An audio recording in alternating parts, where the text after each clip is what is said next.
The first book of Moses, Bereshith, chapter 1, first creation by Elohim.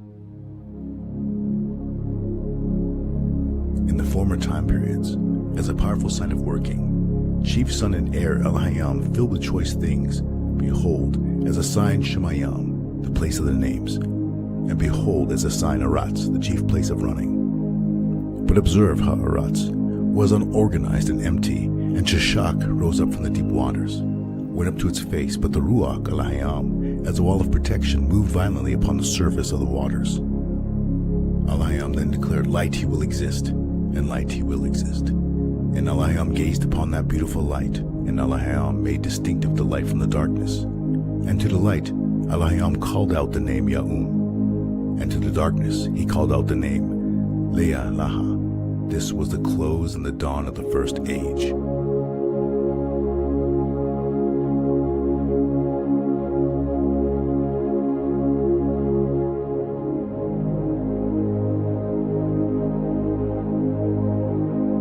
The Ketub Abarayath, or the Paleo-Hebrew, is a language over 5,000 years old.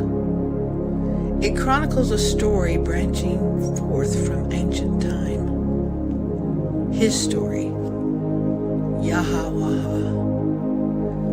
Walk into his story. Read the Paleo-Hebrew scriptures.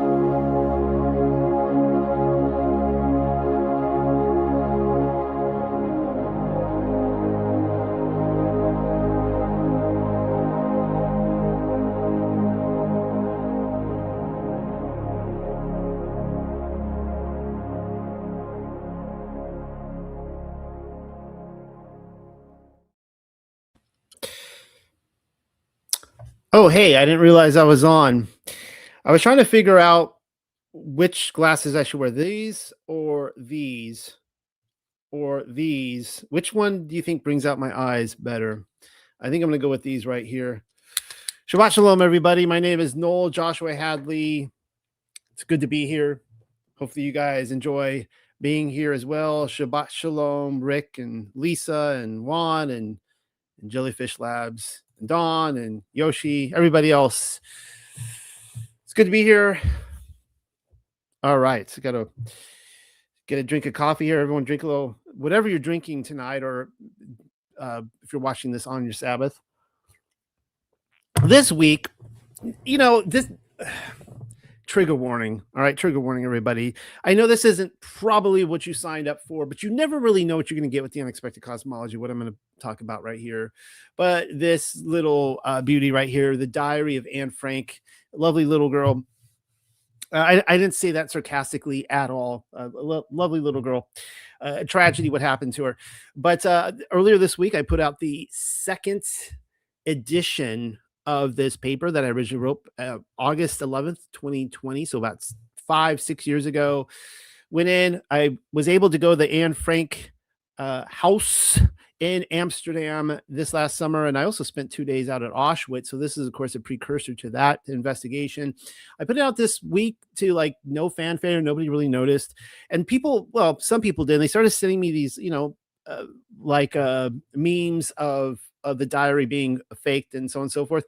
Believe it or not, actually, that wasn't really the intent of writing this, trying to figure out whether the diary was fake or not. It's not totally on my radar. I actually spent a lot of time, and I recommend everybody give this a try. I'm showing this to you now because I can't really present this on YouTube. So, well, there's a mug that every mom could love right there. But I did a lot of research on this, and what I was more interested in is where every single individual, you could see the faces of these people here and the faces of these fine people right here, everybody who was mentioned in the diary or had some part in it, where they ended up. And I ended up putting a lot of work into Bergen-Belsen. And a lot of people think that Anne Frank died in Auschwitz. That is completely untrue. She did not. She died at Bergen-Belsen. That's not even a conspiracy. It's just bad information out there. And yeah, so take a look at this. That's as much as I'll say about this. I don't want to trigger anybody on your Sabbath day, but again, that's some of the subject matter we do deal with here. You know, I will say one thing about the war. The war sucked for everybody involved. Either you were running alongside a tank, you were hugging your butt goodbye as they were carpet bombing you, or you ended up in a prison, concentration camp. And honestly, I mean, I would rather take my chances on the Eastern Front in this bitter snow fighting, better fighting chances than ending up in those camps. So there's that right there. And of course, you can find it on the website, The Unexpected Cosmology. You can see right there, update 2/3/26, the Diary of Anne Frank. Maybe, Yah willing, within a week or two, I'll have the my Auschwitz paper updated. My investigation there, I got to spend 2 days there snooping around. This might be the last time, Yah willing, that you saw that opening video. Oh, it was a beautiful video. I'll play it again, but I think we're long overdue for a new one. And our very own Hunter Tylo has been so kind to lend me her voice. I mean, you know, I can't even afford, obviously, to pay her for a commercial. She has done many, many commercials. She has lended her voice, and I'm trying to put together like it's gonna be epic, like a 5-minute video. And he even has like a 45-second build up. Like it's like totally awesome. I'm working on it. Hopefully by next week. It's going to take like a lot of work to get it done, to get it perfected, you know, to get it ready for you guys. All right, so let's get right into this tonight. Exodus chapter 18 through 20. Luckily, the people who put together these Torah portions many, many years ago decided that this week they're only giving us 3 chapters. Thank y'all for that, because it's very in-depth. Tuck 2026 at Sukkot at Branson, Missouri, September 25th, October 4th. Put it on your calendars. Once again, I don't have more information to give you this week. I have not been given that green light, but when I do, be ready, because when I give that green light, it's go, go, go time. Ancient Paths has been on the Unexpected Cosmology a few times now. She's been on in roundtable panels. She has been giving her own show once a month on Sundays. We have her products in our store. These are all attributed to the Tuck Book Club. If you are a subscriber to the Tuck Book Club, if you are supporting our ministry, and we give you back a gift certificate every single month. We're about to in a few days. Within the next few days, you get it for the month. Whatever you give us, we give back to you that same amount. That's a beautiful thing about it. It goes to her products. So she has given us many awesome products in there. Go check them out in the store. Of course, we have the Paleo Hebrew Scriptures. I almost gave you a preview tonight of what Pamela and Rebecca are cooking up. I am so excited. They have Genesis, Exodus, Leviticus done, I believe, and they're just working on new Numbers and Deuteronomy. And we're talking chapter and verse, 2nd edition, cleaned up. It looks so beautiful. We're going to get in one solid book, and that could be ready in maybe a month from now. So keep a lookout for that. And we're going to be like, oh man, we are going to be, I hope we're back on business, because as you guys know, I had to cut funding of the Paleo Hebrew Scriptures. And I want to thank everybody who has been taking it upon themselves to provide for them, which is the way it should be, right? It's the way it should be. And some of you have been going to Pamela and Rebecca and just helping them out personally, helping them float. Here's a couple books in our store that are signed by Polly Hart's Biblical Cosmology, and we have introduced My Flat Earth for the first time. Come check those out. Of course, for those of you who are poets out there, send in your poetry. Let's make this a community project. And I know it's really scary, right, to send in your poetry. Even more scarier to actually read your poetry live. Guys, we're amping up. We're going to do another unexpected poetry night. And we're bringing in Zen Garcia as the star of the show, because he's premiering 2 books of poetry. I don't know who else is coming on, but I can tell you that last time I refrained, I held back. But this next time, I'm going to be premiering some of my own work. So get ready, because I'm going to put some poetry into you. Get ready for that big event in the next couple months. And it's not too late for some of you to send in your poetry. You are not obligated at all to show up at unexpected poetry nights, but you will be invited if you do. The Lived Religion. This is an awesome book that, again, Lewis, you met him. You would have met him. He came on once for the extra biblical books discussion. He will be coming on. Will he be coming on this week? I'm not quite sure when we talk about Hebrew cosmology. Nevertheless, we are going to be going through this line for line very soon. I am so looking forward to this incredible book, The Lived Religion. And I mentioned this last week, The Lost World of the Christian Martyrs. This is my compilation of all the books, starting with with Polycarp, with his martyrdom, the passion or the martyrdom of Polycarp, leading through the 2nd, 3rd, 4th century, all that literature in there. And it's a bit of a jarring experience reading this kind of literature. That's a very different experience of quote unquote Christianity than we get today in Western Christendom, the way they saw themselves. All right. Why do I have Mr. McFeely here? This is a new segment that I might be calling Speedy Delivery. I don't know. That could be a copyright infringement if I do that, but you could see why I'm calling it that. And starting out, because we are talking tonight about thou shalt not murder. That's literally a Bible verse that we will be reading tonight. It's a good memory verse for everyone out there. Thou shalt not murder. I want to read this. This comes from Omar El Hamada, MD. No, he did not write this to me personally. This is actually a meme that I picked up online. And he says, I want to clear something up so that there is absolutely no doubt. I'm a board certified OBGYN who has delivered over 2,500 babies.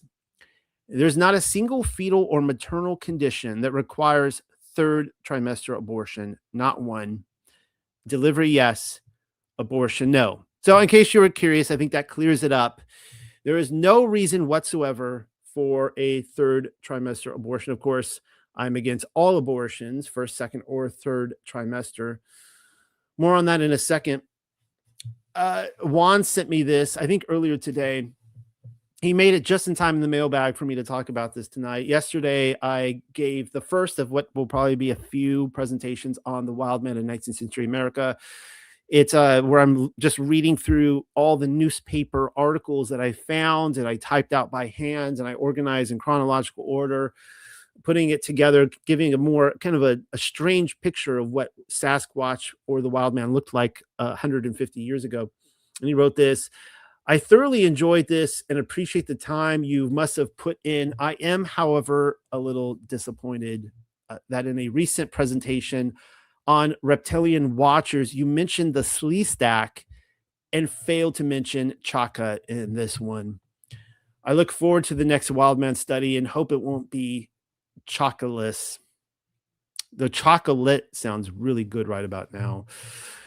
Good stuff. In which I responded, I will try not to fail you again. So just to be certain, I need to point this out that a last minute addition, I did put Chaka onto this Torah portion. So he is there, kind of like the Where's Waldo in the painting. Just to make sure that I didn't let him down, because I hate doing that.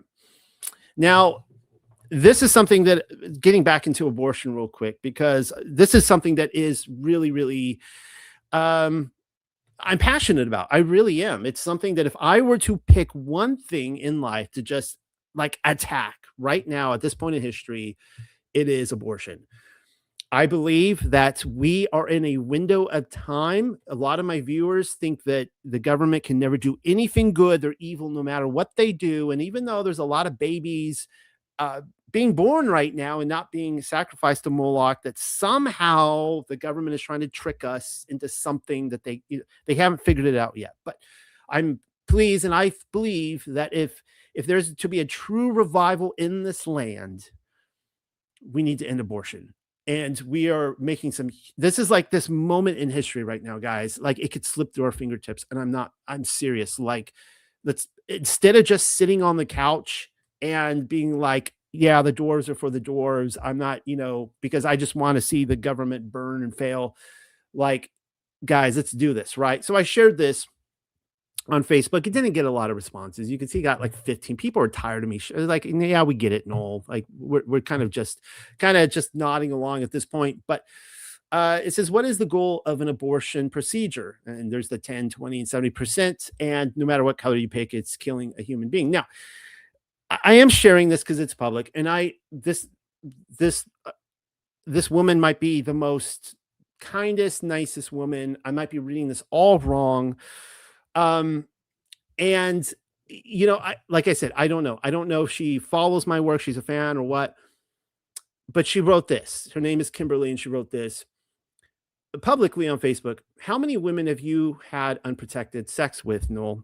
Some of you probably just spit out your coffee right now. You didn't expect that. Come on, I didn't expect it either. It was a pretty personal question.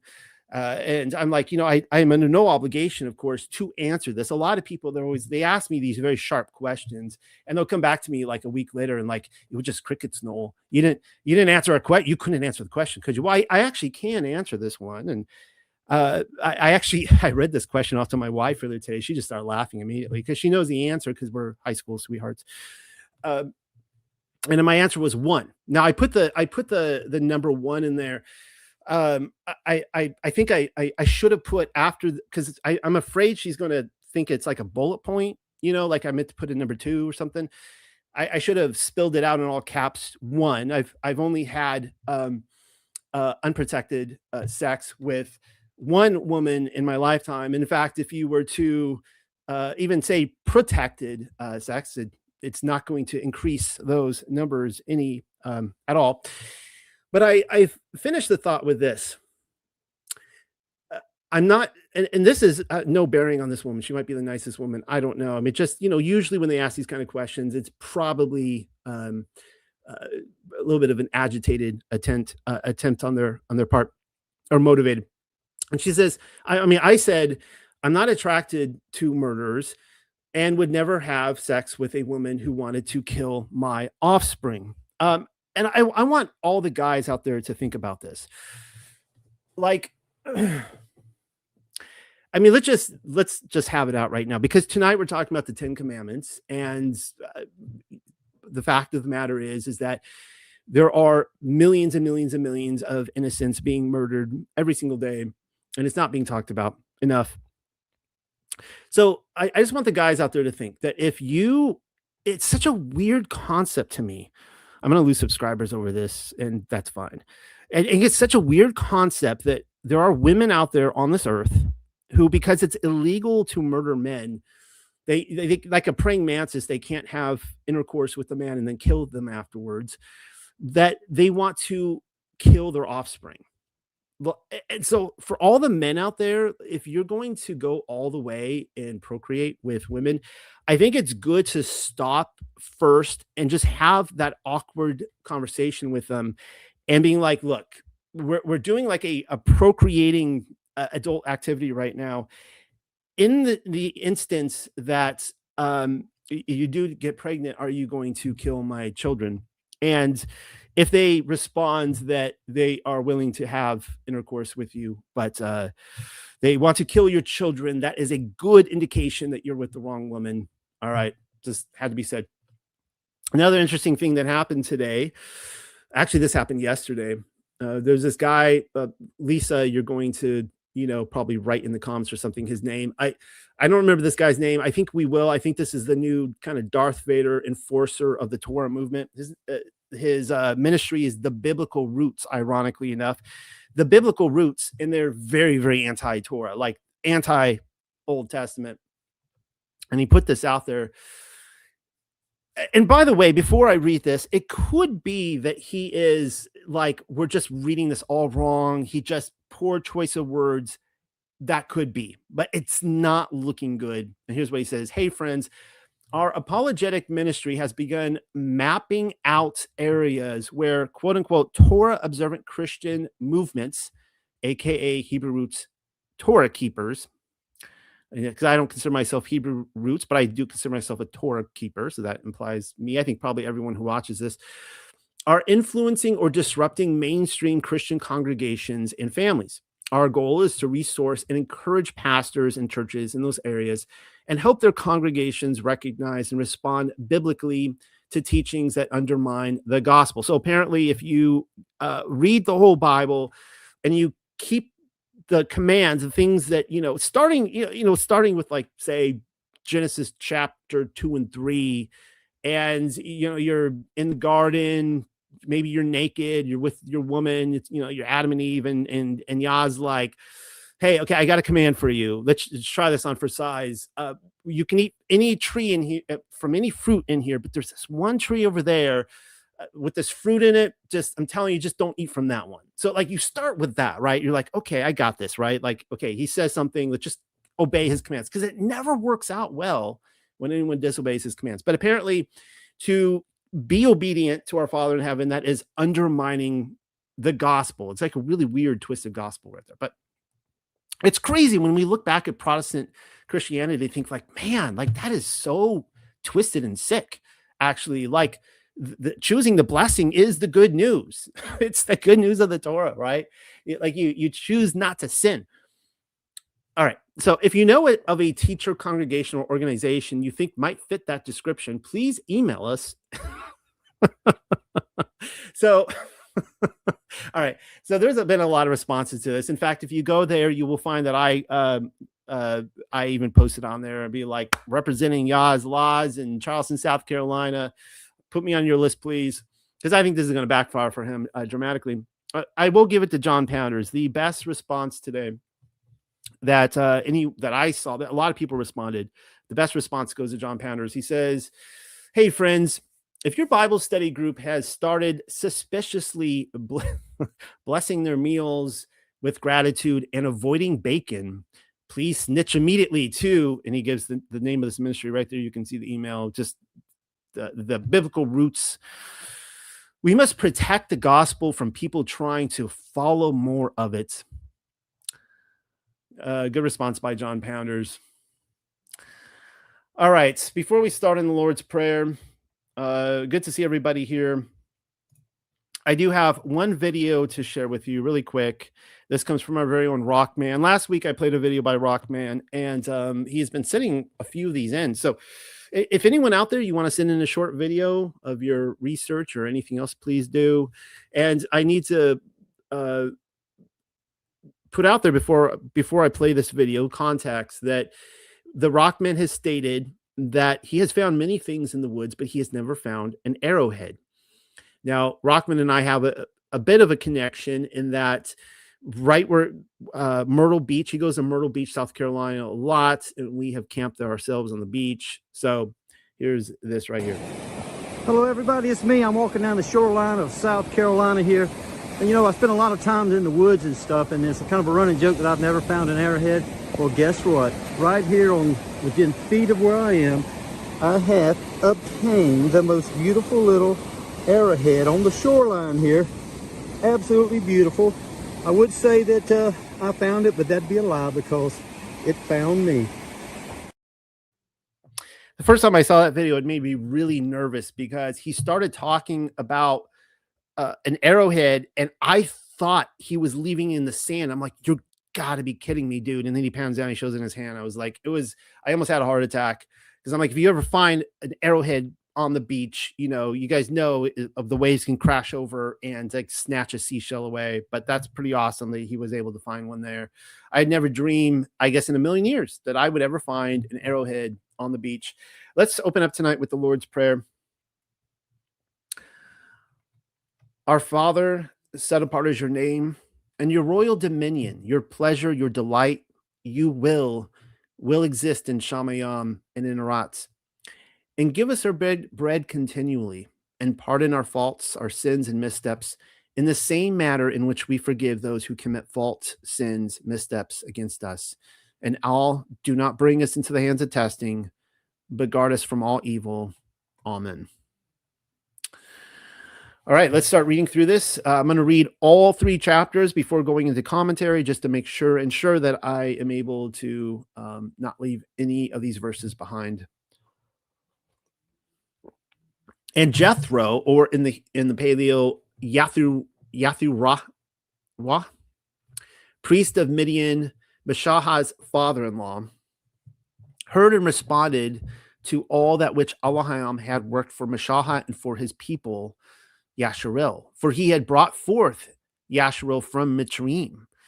Yasharel, Mashahah's father-in-law, had taken in Zipporah, or Sapharaha, covenant woman to Mashahah, following his sending her away in prosperity, and her two sons, of who the name of one is Gerashon, for he said, I existed in a foreign land, and the name of the other was Al-Yazar, which means, for the Allahiyah of my father has helped me and has snatched me from danger from the sword of Pharaoh. And Jethro, or Jethro, Mashahah's father-in-law, came, and his sons and his covenant woman, to Al-Mashahah in the wilderness, where he was encamped at the mountain of Ha-Alahayam. And he spoke to Al-Mashahah, I, your father-in-law, Jethro, I'll just say Jethro, that makes it easiest, right? I, your father-in-law, Jethro, have come to you and your covenant woman and her two sons with her. And Mashahah went forth to meet her father-in-law, and his father-in-law, and he bowed down, doing homage, and kissed him. And they interrogated each man his friend of their shalom. And he went into the tent, and he narrated to his father-in-law all that Yahuwah, the ever-living, had worked to Pharaoh and to the Mitzrayim, all the labor, toil, and weariness that had happened to them on the path, and how Yahuwah, the ever-living, had snatched them from danger. Now, I'm guessing here that Jethro probably had a pretty good idea of what already happened. And if we're taking the other accounts, like the Book of the Destroyer, into play, the surrounding nations were also receiving theirs. So word had reached Jethro, no doubt. And 3 months have passed by this time. But, I think he's trying to get the inside scoop here, right? You get an audience with Moses. Who wouldn't want that audience to get his perspective on this? Because he probably had heard a few different perspectives by this point. And Jethro rejoiced over all the kindness which Yahuwah, the ever-living, had fashioned for Yasharel, who had snatched them from the hand of Mitzrayim. And Jethro saying, Baruch, Yahuwah, who snatched you from the hand of Mitzrayim and from the hand of Pharaoh, who drew them out from under the hand of the Mitzrayim. Now I have acquired knowledge, for Yahuwah, the ever-living, is greater, more powerful than all other Allahayam. For by these events which have boiled over, when he overwhelmed them. Now I want to point out that he is, as Jethro is noting that there are other Allahayam, he is claiming that Yahuwah is more powerful than them. Why is this important? Because this goes in with the first commandment that we're about to read tonight. It's okay to recognize that there are other Allahayam out there.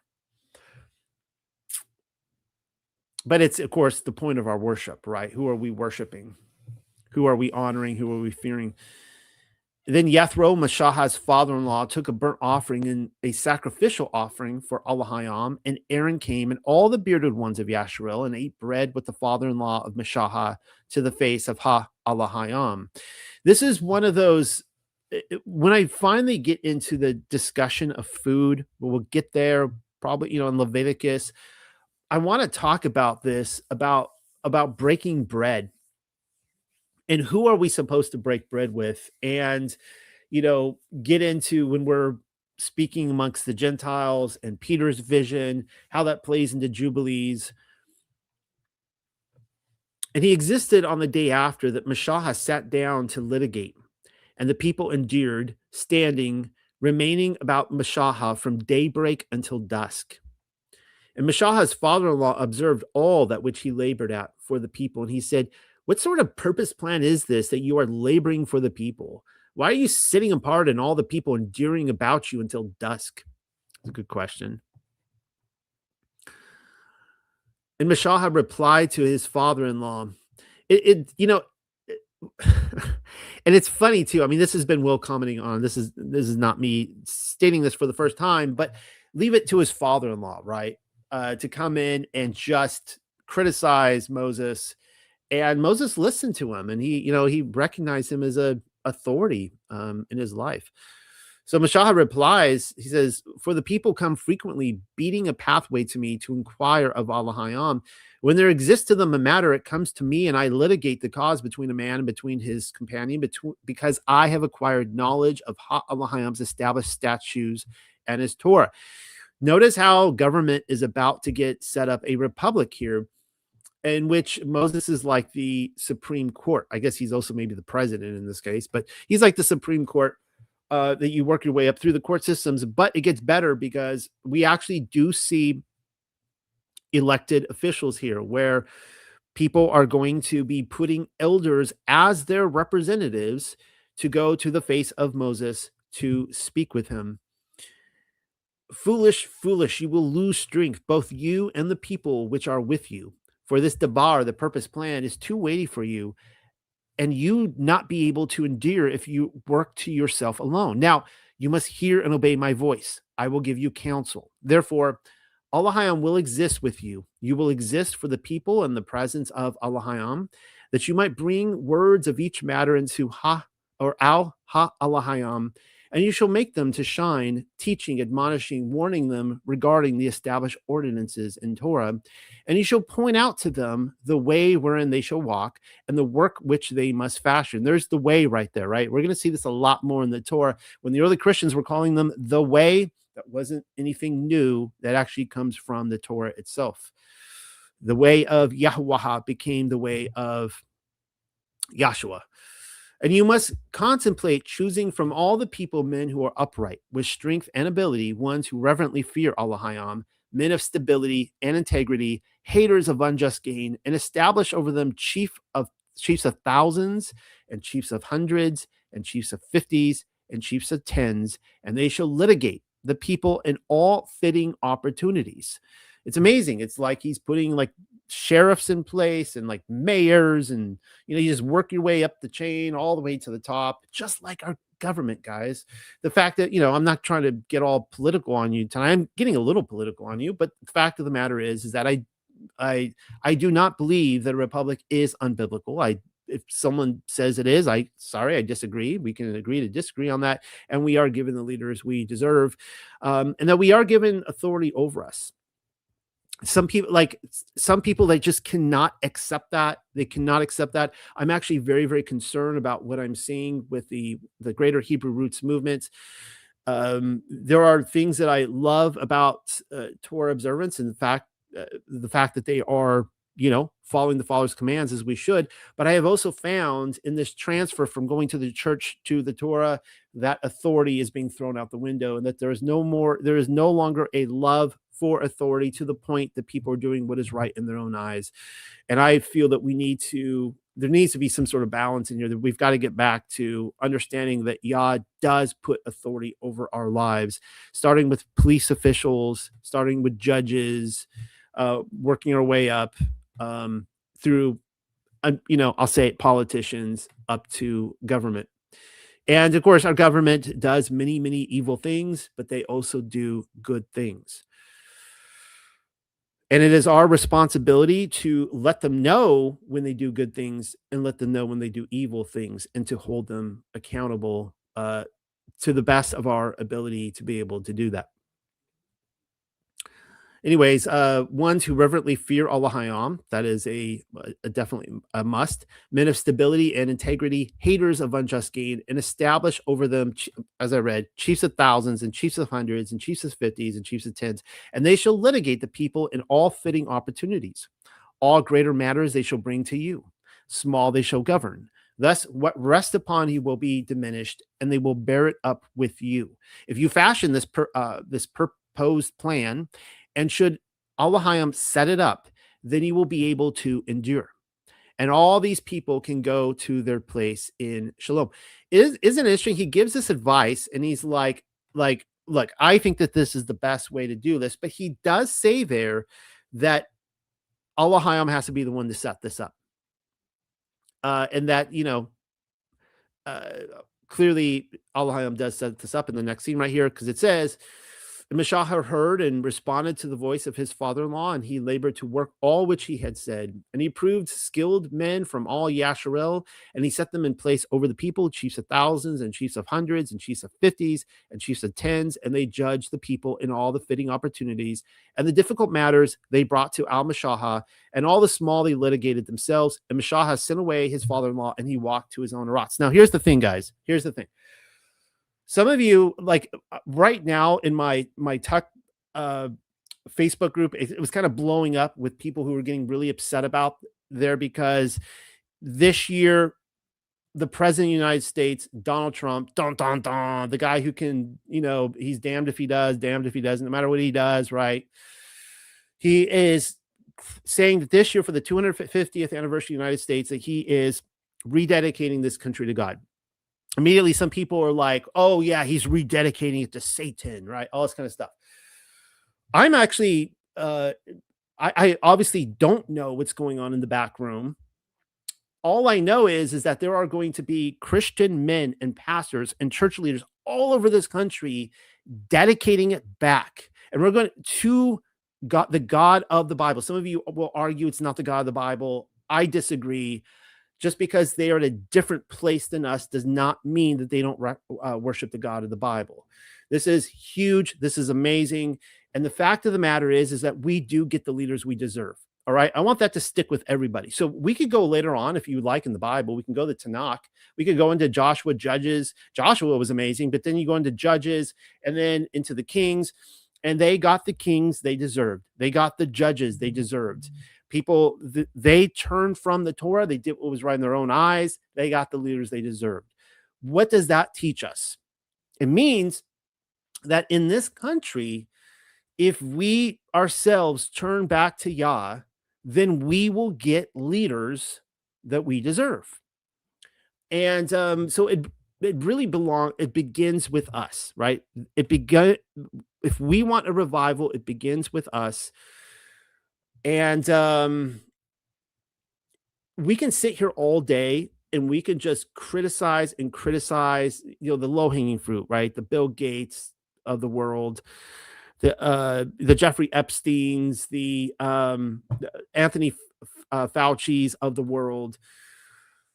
But at the end of the day, it's like, what do you really put your focus on? Because I have stated before, there's only two types of people in the world. There are those in your wheat and tear scenario. There are those who put their focus on hate watching, and they just point out all the things they hate all the time and all the evil people out there. And they just want the people to know how evil other people are. And then there are another group of people, and it's not that that's untrue. There are a lot of really wicked people running this world. No doubt about that. But then on the flip, you have these people, they're putting their focus on bettering their lives. They're looking into investing in things that they can become a better person, right?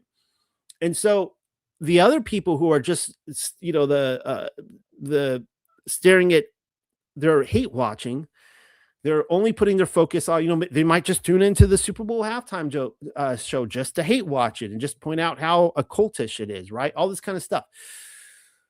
What they're doing is that they're able to project or elevate their own morality by showing the immorality of the others, right? If they can find people that are more immoral than them, then they themselves do not have to improve. That's not what the Torah is about, guys. The Torah is not about pointing fingers at other people. It's about pointing at ourselves. It is a self-transformative document intended to make us into the image of our Heavenly Father. So it begins with us, right? And we want to live a life that encourages that, and we should celebrate anytime we see positive pushes to, end abortion, right? We see more babies being born. That should be a good thing. We should be like, yes, we want more of that. All right. Enough of my soapbox for the night. I'm retiring from the soapbox. Not really. Chapter 19. In the third Kadash of the sons of Yasharel going forth from Arat Mitzrayim, in this day they came to the wilderness Sayanuya. Of course, that'd be Sinai. They had lifted up their encampment from Rephidim and had entered the wilderness of Sayanuya and had settled down to dwell in the wilderness. And the Yasharel camped there in front of the mountain.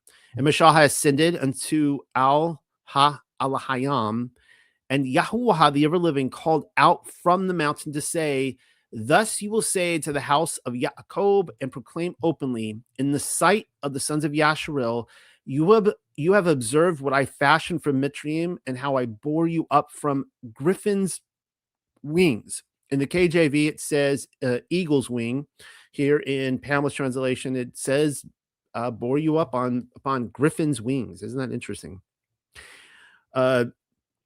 Especially when we're looking into the millennial kingdom research and we find like the house of Griffin, very, very interesting family, the Griffins, the original Griffins. And of course, what we see on the flags, the Griffins, they seem to be very prominent during the Middle Ages. And then right around the time of the Reformation, Renaissance, that family was cut off. I bore you up upon Griffin's wings and have brought you unto my power and authority. If now you will hear and obey, if you will hear and understand my voice, and you will guard my covenant, then you will exist to me as my own possession from all the peoples. There's that conditional there, right? For all the people out there that just love no matter what. And he's like, well, he says that you will be my possession from all the peoples if you guard my covenant.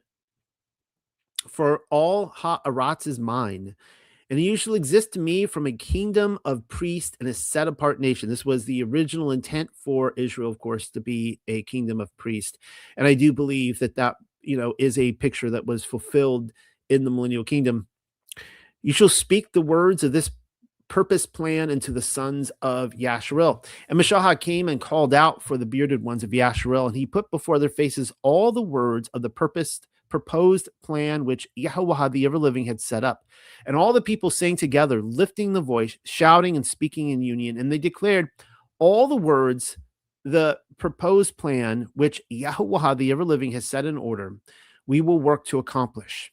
And Mashahah returned his debar until Yahuwah.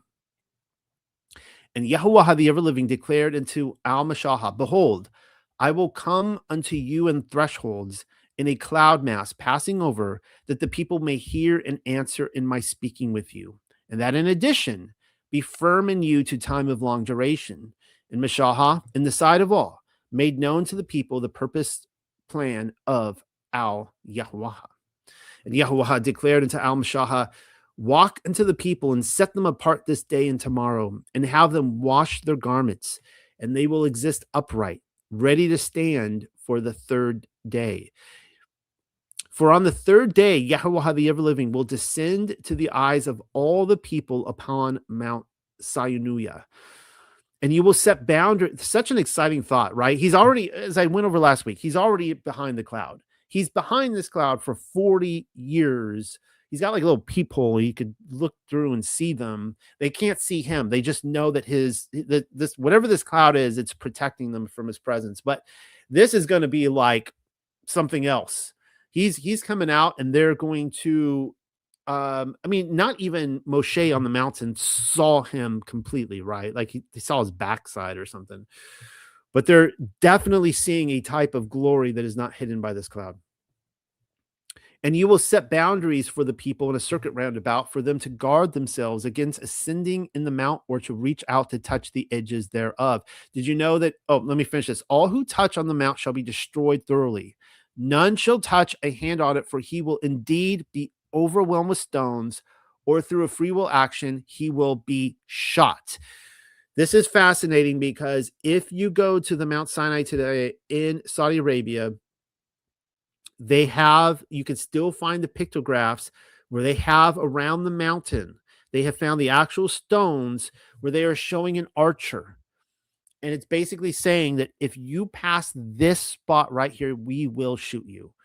Like, you could make a run for it, whatever you want. We're pulling back we're not even going to stop and question. We're not going to try to handcuff you. We're not crossing this threshold. So we are shooting you on the spot. And you could still see those there. Supposedly, I guess the government may be removing some stuff over there. Whether wild beast or man, he will not exist. When the trumpet sounds a strong note of long duration, Then they shall ascend upon the mountain. And Meshach descended from the mountain unto the people, and he set apart the people, and they washed their garments. And he said unto the people, exist ready for the third day. Do not approach your women. That's kind of an interesting passage right there. I'm hoping this year I could do maybe a better study on what Jubilees has to say about, approaching a woman on the Sabbath day. Because right there you have an actual passage where it's like going into Yahuwah's presence, that this makes you unclean, right? So he's basically saying, like, don't do anything to make you unclean. And he will exist on the third day in the daybreak. He will exist voices and lightnings and a heavy cloud upon the mount, and the voice of the shofar, forceful, strong, so that all the people in the camp trembled. And Meshach brought forth the people out of the encampment to call out Ha-Alahayam, and they stationed themselves on the lowest part of the mountain, and all of Mount Sinai smoked from the presence, because Yahuwah the ever-living descended in fire. And the smoke ascended like the smoke from a smelting forge, and the whole mountain quaked forcefully. And the voice of the shofar sounded of long duration and became stronger and stronger. Can you guys envision that scene? Imagine if you were to make that into a movie and you didn't cut away. And the audience is like, as the shofar is getting longer and longer, and louder and louder and more unbearable, the audience is saying like, yeah, we get it now. We get it. Cut away. And it doesn't cut away. And it just keeps building, and like for like 20 minutes. And it keeps building and building and building. And people are like getting up and leaving the theater, right? I mean, I think it had to be something like that to be in that presence. And people are like, they thought they got it like 5 minutes ago. And it's like, oh, wow. Like this is really getting intense. And Meshach spoke, setting words in order, and Ha-Alahayam sang an answer in a loud voice. And Yahuwah the ever-living descended upon Mount Sinai into the head of the mountain. And Yahuwah called to Meshach to the head of the mountain, and Meshach ascended. And Yahuwah the ever-living declared unto Al-Meshach, descend, repeatedly exhort the people to beware, lest they break through unto Yahuwah to observe, and so a great many be cast down. And in addition to this, that the priests who approach out Yahuwah set themselves apart, lest Yahuwah break forth upon them and they be destroyed. And Meshach said unto Al Yahuwah the ever-living. So it's kind of interesting that, I actually think that heaven is going to be in this exact kind of setup, and it's similar to what you see with the tabernacle system. And for those of us who, like, imagine all the people in Israel, let's just say that they're like the Goyim, the Gentiles. Okay. I know that they are, his people Israel, but let's just say they're like standing back afar and they're observing. And then you have like the more hardcore Torah groups, and they're like the priests that are kind of ascending up the mountain. And he's making it clear here. He's like, these people will be cut off and destroyed if they're not obeying the rules. Like they have to go about this, like even Moses, like he could have been just destroyed too, right? If he were to break the rules. And that's how I feel it is in this Torah movement, in this Torah obedience, Hebrew roots movement, that we are seeing this breakout all across the world, which is awesome. But we're also watching a lot of people, and it happens, and they go into it, and then they become like apostate. And we're like, how in the world did that just happen? And it's because I do believe that the closer you get to Yahuwah, it's serious, guys. It's not just an internet thing. It's not just something that you just put on Facebook and, argue with people. It's like, you better start living it, because if you don't, he will make cuts. And he says this right here. The closer you get to him, the more he's going to make cuts. That should put the fear of Yah on all of us. And Meshach said unto Al Yahuwah the ever-living, the people cannot endure to come up unto the mountain. So again, like we can criticize people and be like, we were all supposed to be a kingdom of priests. It's like, okay, yeah, you want to walk up on the mountain? Be my guest, right? Honestly, guys, I don't even know what I would do if I was there. I don't know if I would have the courage to be like Moses. I mean, we could all sit here and say, oh yeah, we would. But man, you're there and you're seeing like the earth is shaking. You got this fire just like, that top of mountain of Sinai there in Saudi Arabia, that has cooked. I mean, this was just this furnace up there, right? And then you got the trumpets, the shofars blasting. Probably couldn't even barely stand on your feet. People are on their face. And then, to be told you have to go walk up into that furnace. Imagine too when Yahuwah comes to you in like a tornado. I think about that with Job, but then think about Elijah too. And he's carried away, like he's waiting for his chariot ride, right? To be picked up by God. And he's standing out there as this huge field, and then there comes like the tornado, just like in the Wizard of Oz. Has anybody stood in the presence of a tornado? Oh my goodness. To even be able to open your eyes and look at it with the wind just like cutting into your eyes, right? And then he says to all people, hey, my ride's here. And he just walks up to the tornado. Yeah, it's like that. And Mishah has said unto Al Yahuwah, the ever living, the people cannot endure to come up unto the mountain. Yeah, you think? I mean, again, I don't blame them. I don't. For you charged us again and again, saying, set boundaries upon the mountain and set it apart. And Yahuwah, the ever living, declared unto him, go, walk, descend you, and you will ascend, and Aaron with you. But the priests and the people are not to break through to ascend unto Al Yahuwah, lest he rush forth upon them. And Mishah descended unto the people and declared unto them the following. This is where we get the 10 Commandments. Hold on a second. I need a little bit more coffee in my mug. This is so exciting. I love the 10 Commandments. How about you guys? Never gets old reading this. And Allahayam set words in order, arranging all these. Did I read the part about the watcher yet? We didn't. Okay. Arranging all these dabarayam to say. You see Deuteronomy there, dabarayam words. I am Yahuwah your Allahaya, which caused you to go forth from Aratz Mitzrayim, from the house of slavery. There shall not exist to you Allahayam Akarayam or Akarim, secondary Allahayam to my face. So again, he's not saying that there aren't other gods. So this isn't a monotheistic book. Right. I was raised with it kind of is, it isn't, right? Tomato, let's call the whole thing off, to quote Gershwin. But the thing is, the father of all spirits. Yeah. I mean, there is one father of all spirits, right? In that sense, it is a monotheistic book.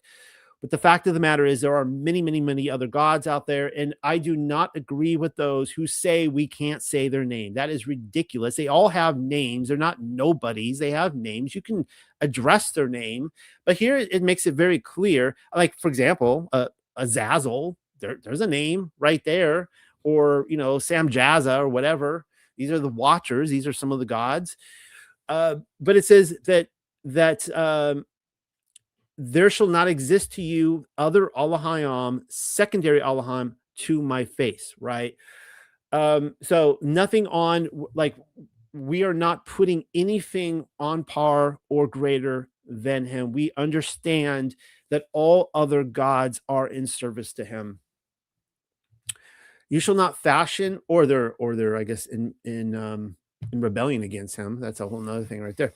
You shall not fashion, working by labor, to yourself a graven image or semblance of that which is in Shamayam above, treacherously. There's the key word there, treacherously. It's not saying that if you make an image, it is being treacherous. But if you are doing it for the same reason, the heart's desire of breaking, say, the first commandment, the same thing, or that which is in Aratz from beneath, or that which is in water from the lower parts of Aratz, do not bow yourself down to them and do not serve them. So that is telling you what would be treacherous. We see so many people saying that, all these, like, I don't know, it's whether I looked at a lot of stuff from the Middle Ages in museums this summer, and I would have people saying that's idolatry, and that's a graven image.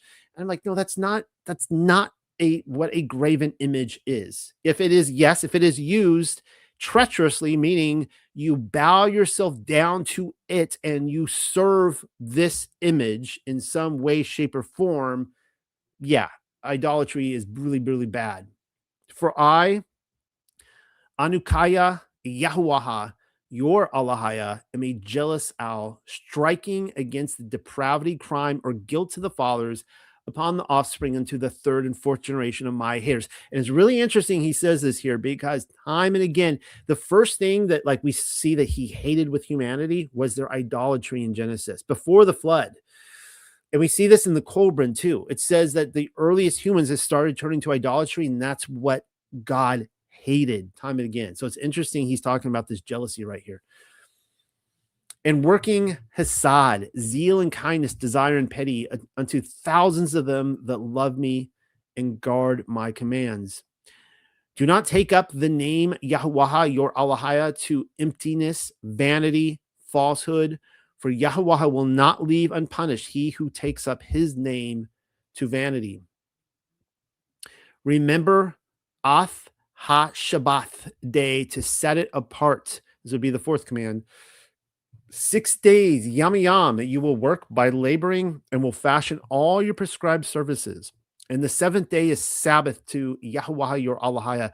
You shall not fashion any prescribed work, especially the work of the artisan. Not you, not your son, not your daughter, not your servant, and your female slave, and your livestock, and the stranger which is within your gates.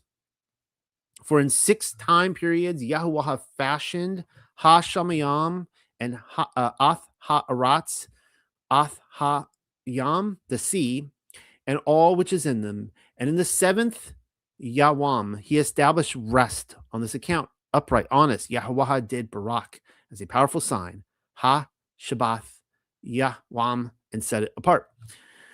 There's actually a lot to, interestingly enough, the fourth commandment. Like you talk to Christians about this, and I feel like they clearly really haven't read the 10 commandments, because they're like, they just think the 10 commandments is, or the fourth commandment is like, yeah, just whenever, it's like my lunch break, the Sabbath, take a little time off from work. That's, Jesus is my Sabbath rest.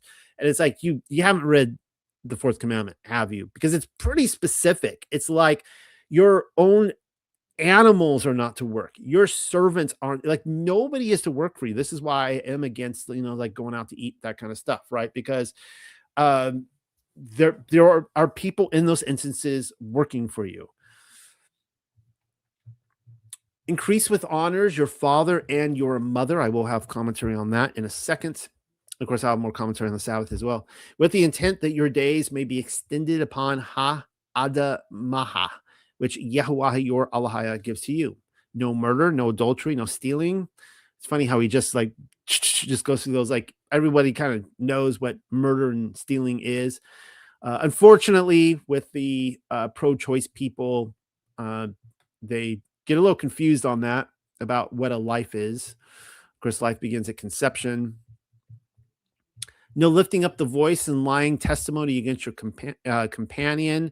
The 9th one's pretty important, guys. The one thing I find with the Torah movement is that they love to point out the 4th commandment, but they don't always think that the 9th commandment is legally binding still to this day. We have to be careful about that when we accuse people in conspiracy theories, kind of like make things up about them that we can't verify. It's actually that could be false testimony, guys. So this is something that Yah has really caused me to repent of. I have really changed on this front. The 9th commandment really scares me. Do not desire your companion's covenant woman, or his servant, or his ox, or his ass, or all which belongs to your friend. Even if he has like the most amazing dog in the world, go get your own.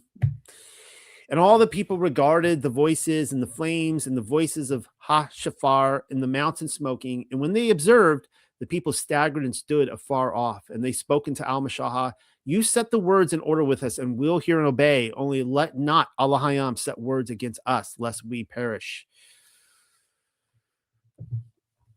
And Mashahah declared to the people, do not be terrified, for Ha-Allahayam has come, passing over for the purpose and intent to test you, and in passing over for the purpose that his reverential fear will exist over your faces so long as you do not miss the mark. And of course, as we see time and again with Israel, they have a very short honeymoon period. I mean, they're like, oh man, this is so incredible.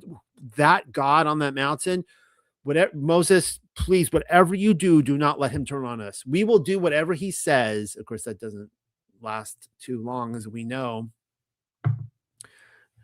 And the people stood from a distance, and Mashahah approached Al-Ha-Araphel. This is really interesting.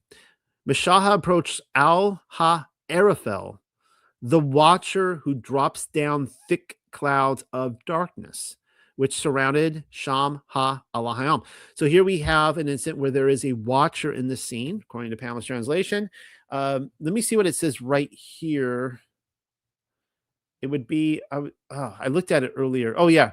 And the people stood afar off, and Moses drew near unto the thick darkness where God was. That's the KJV.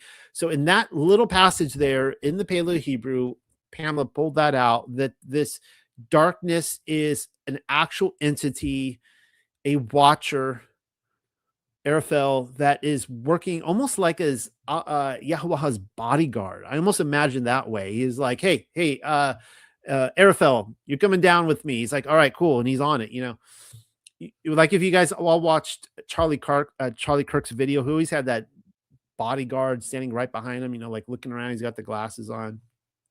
That's how I imagine this guy. And Yahweh, the ever living, declared unto Al-Mashahah, in this manner you will speak unto the sons of Yasharel. Even you have observed how from Shamayam I have set words in order with you. You shall not fashion near me Allahaya of silver, and you shall not fashion to you Allahaya of gold. An earthen altar you will produce by labor to me, and thereon shall slaughter the sacrifice of your sinning offerings, and your thanksgiving, and your small cattle, and all the place of habitation where I remember my name. I will come unto you and barak you. I will bless you. Behold, conditionally, if you produce by labor an altar of stones to me, do not build it of cut stones.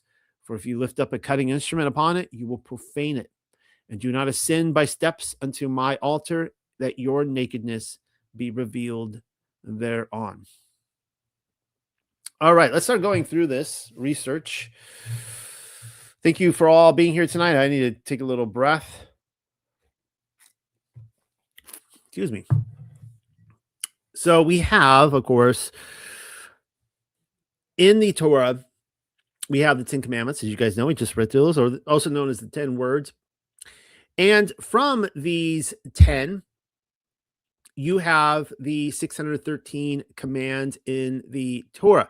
I was talking with Andrew Hoy earlier today. I wasn't able to get a verification from him, and he's like, no, the 613 that's not exactly accurate. It's actually far less than that. And I think what he meant by that is that technically there's one command to build the tabernacle, and then what follows are instructions, in which case the 613 becomes a lot less, if you get my drift.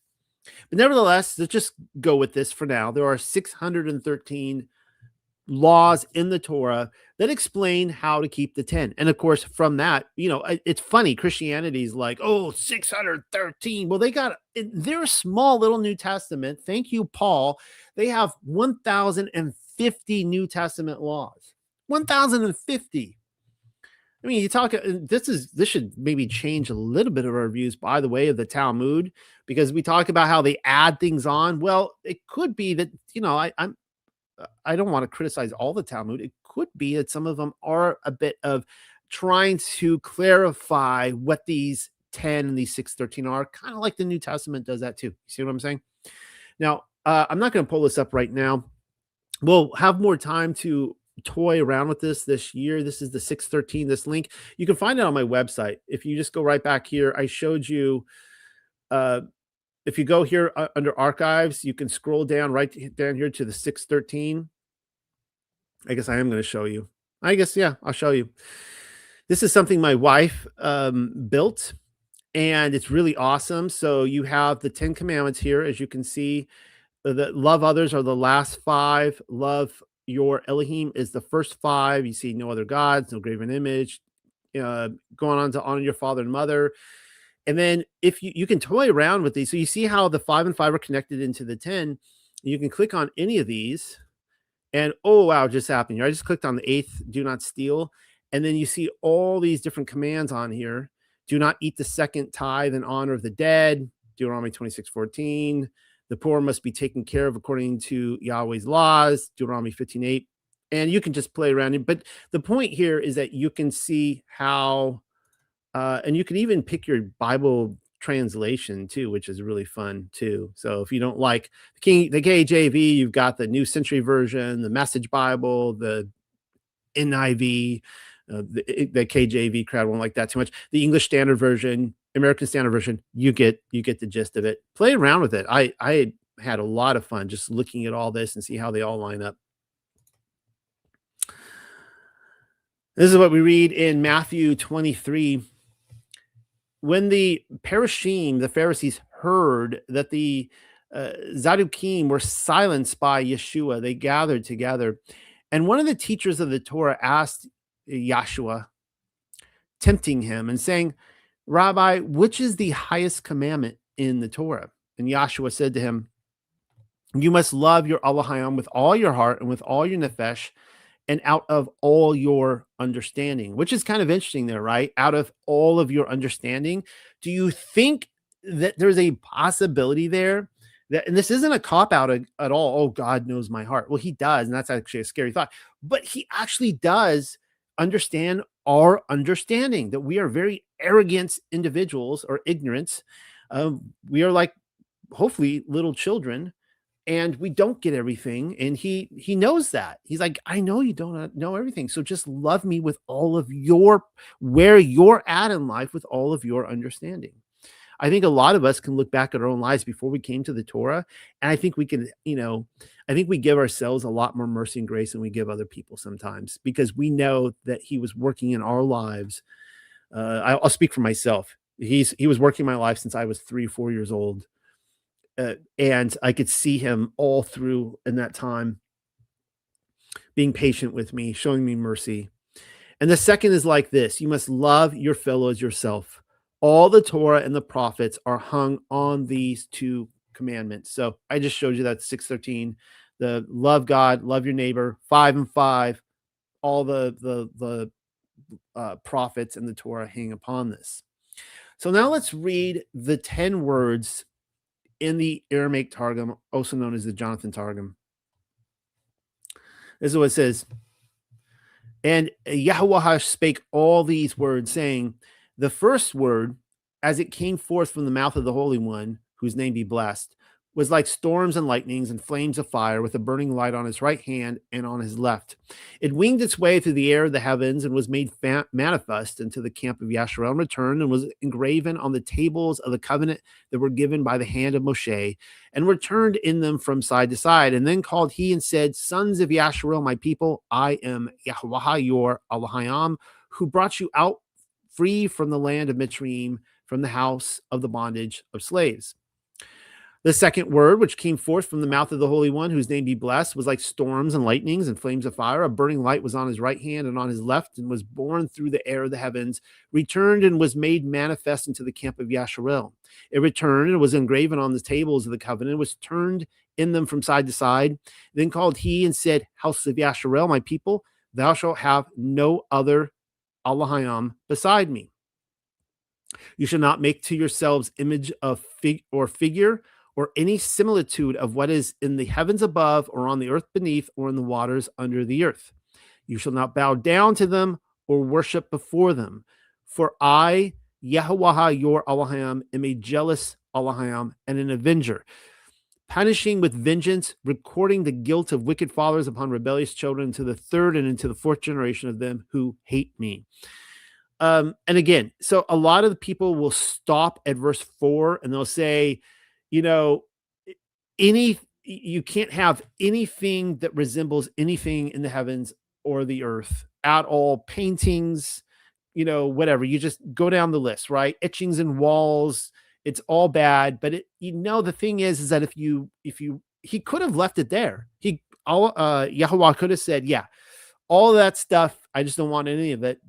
But then it's like, why explain in verse 5? He explains the purpose.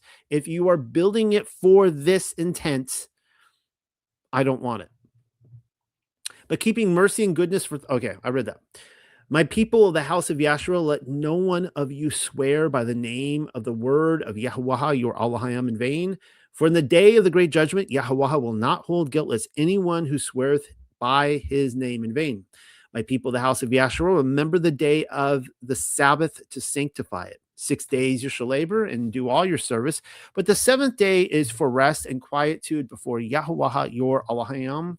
You shall not perform any work, you and your sons and your daughters and your servants and your handmaids and your sojourners who are in your cities. Notice how they use the word cities there instead of gates. Kind of interesting.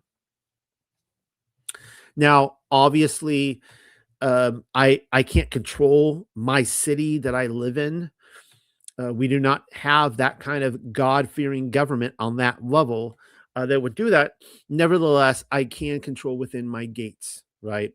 So anything on my property, you step foot on my property, you're like, hey, okay, you're coming onto the Sabbath ground right now. For in 6 days Yahweh created the heavens and the earth and the sea and whatever is therein, and rested on the seventh day. Therefore Yahweh hath blessed the day of Sabbath and sanctified it. My people, the house of Yahshua, let every man be instructed in the honor of his father and in the honor of his mother, that your days may be multiplied upon the land. I want you to pay attention to that. I did highlight it for a reason, connecting father and mother to heaven above, but also the judgment that your days may be multiplied upon the land.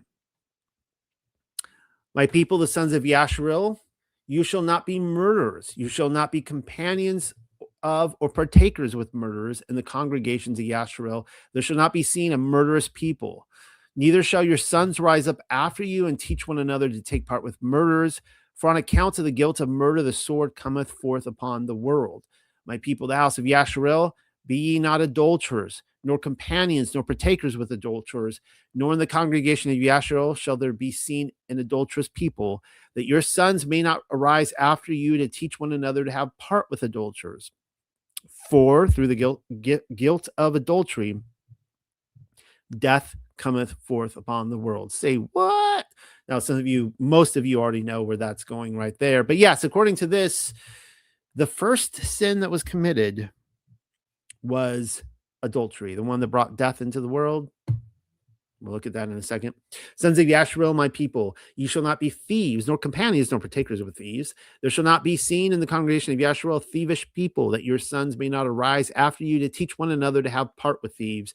For on account of the guilt of theft, famine cometh forth upon the world. I will show you another passage of scripture that agrees with that.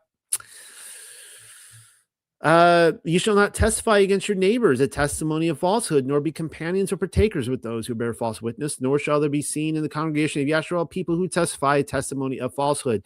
Remember now, the command here isn't just not to be one yourself, but do not be companions or partakers with those who bear false witness. That's pretty serious. Neither shall your sons arise after you to teach one another to have part with those who testify falsehood. For because of the guilt of false testimony, the clouds go up and the rains cometh not down, and dryness cometh upon the world. I will show you a passage where that agrees with that. That's Exodus 20 from the Jonathan Targum. All right, let's start first with your father and mother. This is a passage from Proverbs chapter 4, and it says this: listen, children, to a father's instruction. Pay attention in order to gain insight, for I am giving you good advice. So don't abandon my teaching, for I too was once a child to my father, and my mother too thought of me as her special darling. Gee, you wonder if he's going to tie in his mother to wisdom. Kind of have to wonder. Well, let's keep reading. He too taught me. He said to me, let your heart treasure my words, keep my commands, and live. Gain wisdom, gain insight. I should have put wisdom there in green and red. Don't forget or turn from the words I am saying. Don't abandon wisdom. Then she will preserve you.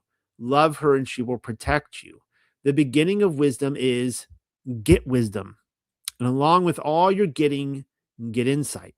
Cherish her and she will exalt you. Embrace her and she will bring you honor. She will give your head a garland of grace, bestow on you a crown of glory. Listen, my son, receive what I say. And there it is right there. And the years of your life will be many. So remember, if you honor your father and mother, you will have many years to your life. Proverbs 4.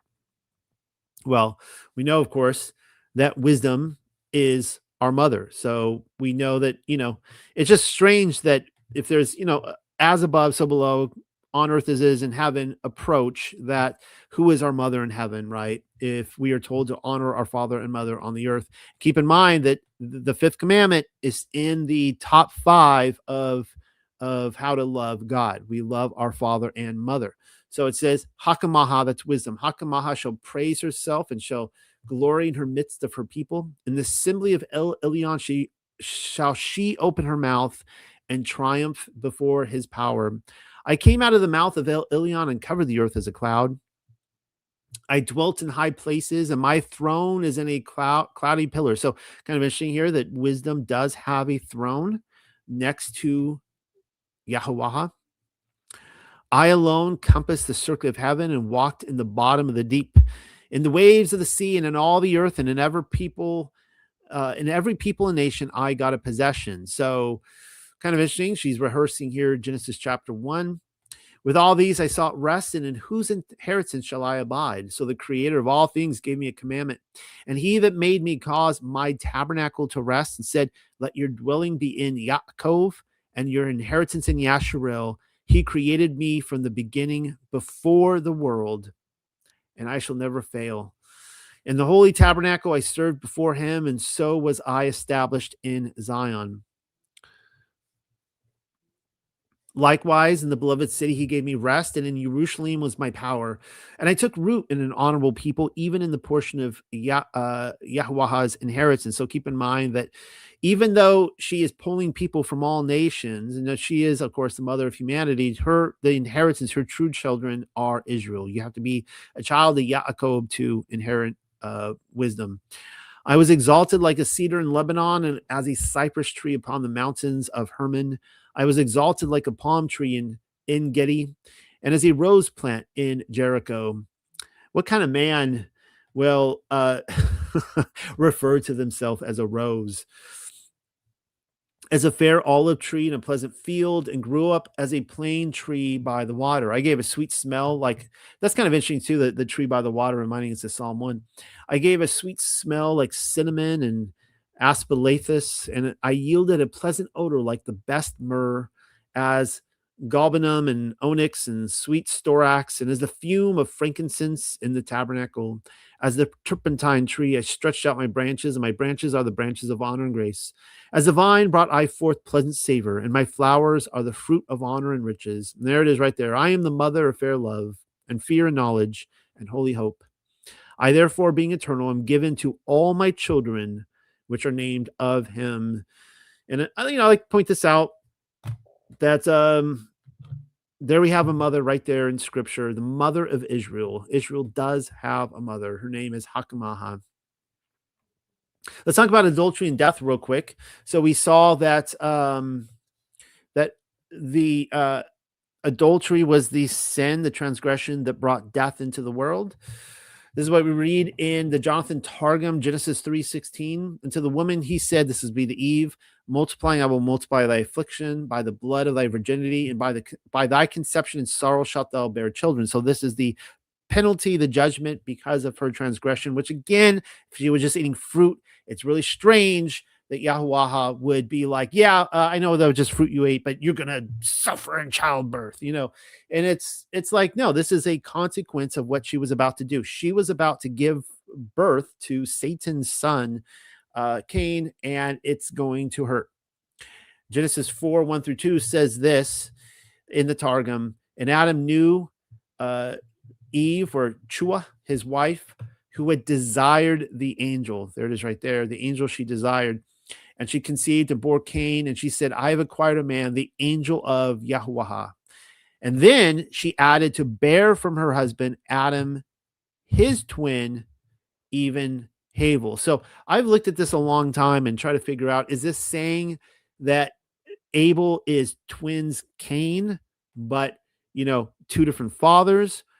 Or is Abel Adam's twin, meaning he looked just like Adam, but Cain did not look like Adam? We get a better sense of this in chapter 5, when it says that Adam lived 130 years and begat Seth, who had the likeness of his image. So it's almost like it could be saying that Seth is also Adam's twin, if you get my drift. Or it could be that Cain and Abel were twins in the womb together. It wouldn't be the first. It would be the first in Scripture, but it certainly would not be the last. For before had Chua born Cain, who was not like to him, and then of course afterwards was born one like him.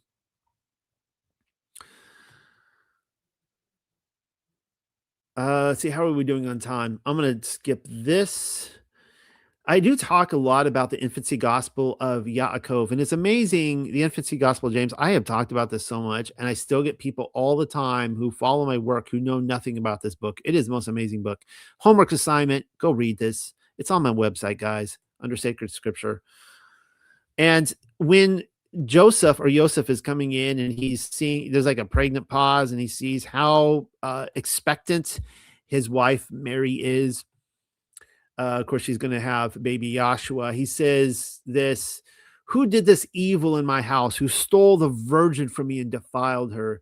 Has not the story of Adam been repeated with me? What? For while Adam was glorifying Elohim, the serpent came and found Chua alone and deceived her and defiled her. So it has happened to me. So right there you have a very early Christian text, which was very popular, which agreed with what we saw already in the Targums, that she gave birth, that Satan was the father of Cain. So false testimony and droughts in 3rd Baruch.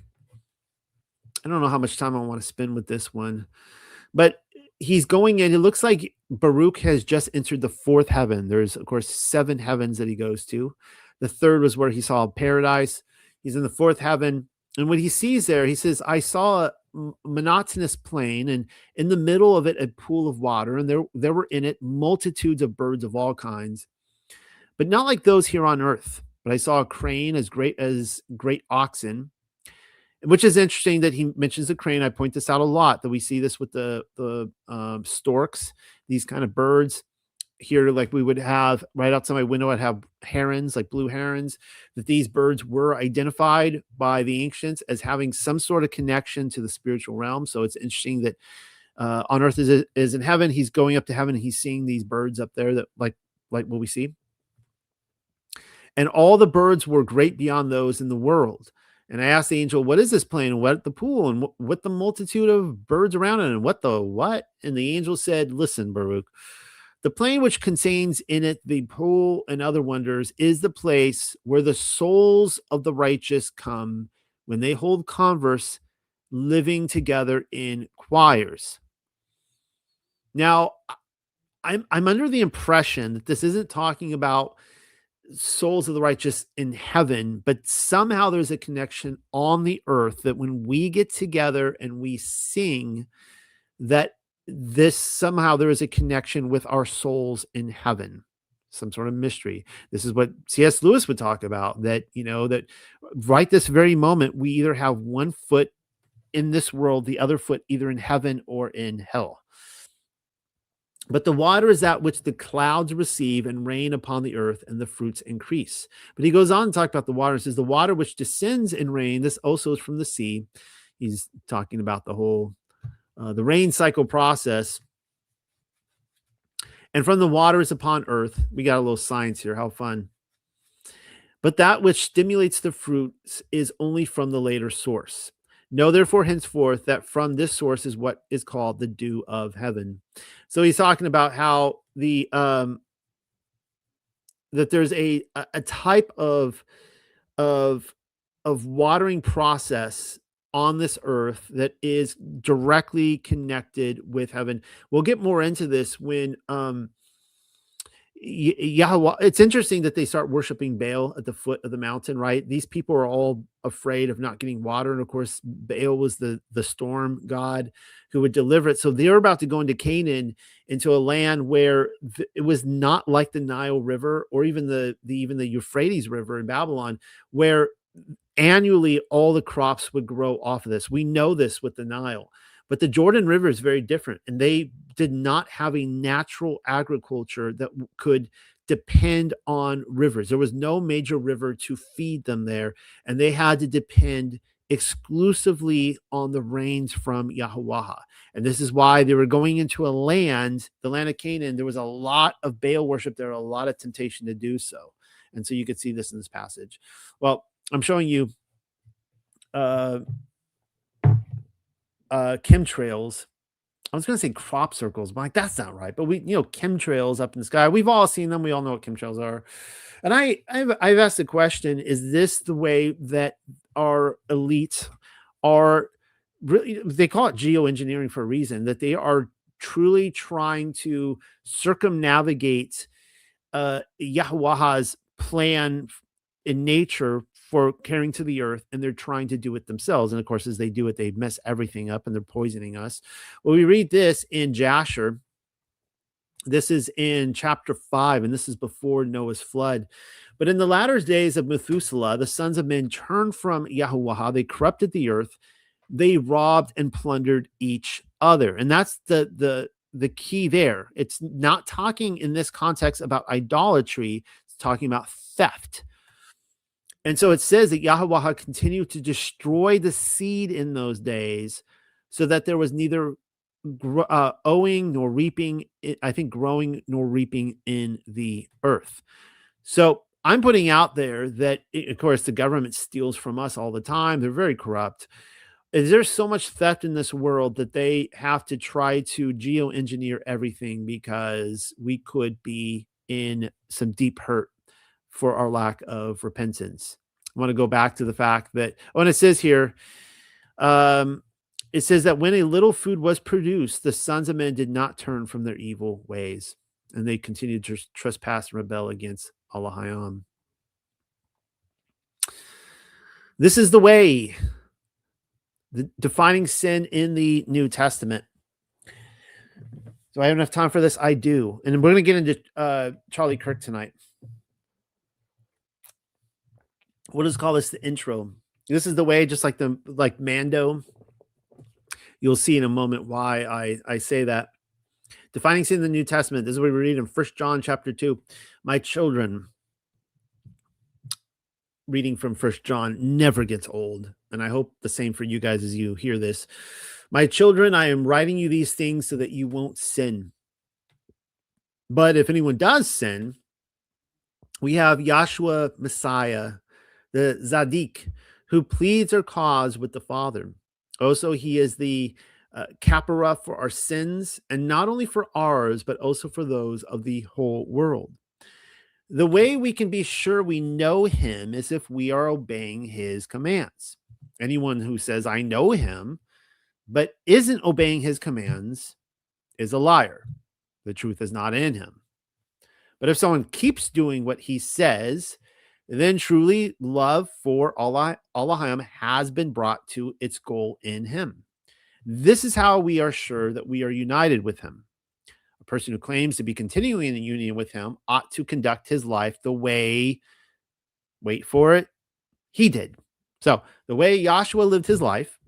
So people can be like, oh, well, yeah, we just keep the 10 commandments, but we don't have to keep the other commands, the Torah.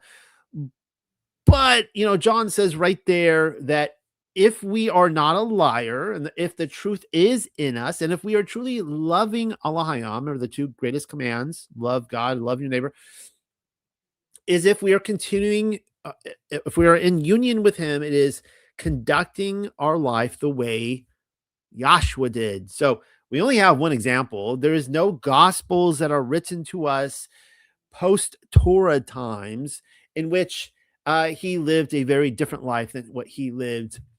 We have no example. I have seen people, they will fight this to the end. They're like, well, he had to live that way because he was just around the Jews and the Torah and all this. But, if he were conducting himself amongst the Gentiles, he would act very differently. Oh, yeah, sure. I'm sure that's the case. We have no other example to go by. That's the only one. Thank you, John. And of course, going on to chapter 3 of 1 John, he says, this is how we define sin. See what love the Father has lavished on us and letting us be called Elohim's children, for that is what we are. The reason the world does not know us is that it has not known him. So remember that as people, it's amazing. The testimony I hear all the time. I say this in my own life too. If I divorced my wife, I left my children, I took on a homosexual lover, and I became like trans, and I like entered the porn industry, and I'm like an alcoholic, and I'm doing drugs, like I'm in a hotel room shooting up a needle. I'm trying to think of anything else. I got out of jail on bail, but I missed my court date, and there's now a hooker in my bed next to me. I kid you not. I don't think I'm making this up. I really don't. I think I would be welcomed back to my family with open arms. I really do. And this is a part of the whole idea that, it's really easy for when people who don't want to necessarily improve themselves, they can bring in the charity cases, or, they can look at, like, I'm not like that, right? So I'm a good person. But the thing is you guys can identify this when you start to follow his commands. Oh my goodness. The people who you advertise themselves as like righteous and all this stuff, they don't want anything to do with you anymore. They don't like you. You are an outcast. And it's what it says right here. Of course, we know that darkness doesn't recognize the light, right? That's what it says in John. But the reason the world does not know us is that it has not known him. Dear friends, we are Elohim's children now, and it has not yet been made clear what we will become. We do know that when he appears, we will be like him because we see him as he really is. And everyone who has this hope in him continues purifying himself, right? So it's pretty self-explanatory. The next sentence is a lot more self-explanatory. Since Elohim is pure. So we have Yahshua who modeled himself. We are to walk like him. But if that isn't helpful enough, it says that God is pure, and so we're to be pure like him. Well, I thought that's pretty clear in the Torah, what we're to do. And he says everyone who keeps sinning is violating Torah. Indeed, sin is a violation of the Torah. So there it is right there. There is your definition of sin. No questions anymore after. I mean, it doesn't get any clearer than this. You know that he appeared in order to take away sins, and there is no sin in him. So no one who remains united with him continues sinning. Everyone who does continue sinning has neither seen him nor known him. That's a really scary thought. Oh my goodness. I mean, this is why I could take you to Wisdom of Solomon, and it straight up says this is why the wicked people hate the righteous. They hate the righteous because why? Because it exposes their own unrighteousness. They can continue living in their own la la land illusion about how righteous they are, and they just point at Jesus and he's got them covered. Yeah, bro. Got you covered. You got the license to sin, dude. Like, what is the license to sin? Is that like your theme park pass? Like, let's say hell is like a theme park and you get to go play down there for the day, but it gives you like access so you don't get stuck down there. You can have your little orgy down there and, go back up to heaven. Is that it's weird. Like, what is the license to sin? Like, we're like James Bond or something.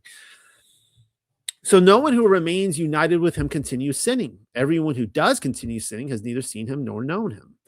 Children, don't let anyone deceive you. It is the person that keeps on doing what is right who is righteous, just as Elohim is righteous. So it says right here, according to this, John says that you can be righteous. Any Protestant or anyone else who says you cannot be righteous, that is a lie. That is not true. Maybe for them it's impossible. Maybe they cannot be righteous because they cannot do what is right, and so they want to live in that illusion. They want to deceive you with a doctrine that comes straight from Satan's mouth. But you can continue doing what is right, and you can be righteous just as Elohim is righteous. The person who keeps on sinning is from the adversary, because from the very beginning, the adversary has kept on sinning. Wow. This is like explaining some Christian doctrine, denominations today. You guys know what I'm talking about. It was for this very reason that the son of Elohim appeared to destroy these doings of the adversary. No one who has Elohim as his father keeps on sinning, because the seed planted by Elohim remains in him. So again, there's only two seeds, right? And one is a tear. So if you're planted by God, you're doing what he says to do. You're keeping the 10, you're keeping the 613. If you are not, you've got another someone else who has planted that seed, and it's not God. That is, he cannot continue sinning because he has Elohim as his father. Here is how one can distinguish clearly between Elohim's children and those of the adversary. Everyone who does not continue doing what is right is not from Elohim. It's like John knew, and he's like, how many times he gets this, by the way, from Joshua. Joshua did the same thing, but he's like, how many times can I repeat myself over and over? And like, okay, I said it one way. Okay, how can I say this again? Okay, and he figures it out. He's like, okay, like people still aren't going to get this. So I need to like say it again. He figures it out, and he's like, no, that's not good enough. Like we need like 4 or 5 times here repeated, because by the time you get to the end of it, people are already going to forget. And the conclusion is we can have a license to sin. Likewise, anyone who fails to keep loving his brother is not from Elohim. So that's interesting right there. He just did the second of the 10 right there, right? He did the first 5, and then he just threw that into a sentence. Romans 6, so get into Paul territory. He says, therefore, do not let sin rule in your mortal body so that it makes you obey its desires, and do not offer any part of yourselves to sin as an instrument for wickedness. On the contrary, offer yourselves to Elohim as people alive from the dead, and your various parts to Elohim as instruments for righteousness. For sin will not have authority over you, because you are not under legalism, but under grace. It's funny because people twist this into be like, well, if you're like trying not to sin, you're a legalist. And he just said here that that if you're not sinning, you're not under legalism, but under grace. If you're under grace, you're not sinning. You're not transgressing the Torah. But if you are transgressing the Torah, now you have fallen from grace. It just can't be any clearer. Therefore, what conclusion should we reach? Good question, Paul. How about you tell us? Let's go on sinning because we are not under legalism, but under grace. He knows that people are going to conclude that. They're going to go that way, and they still do, even though he explains himself, heaven forbid.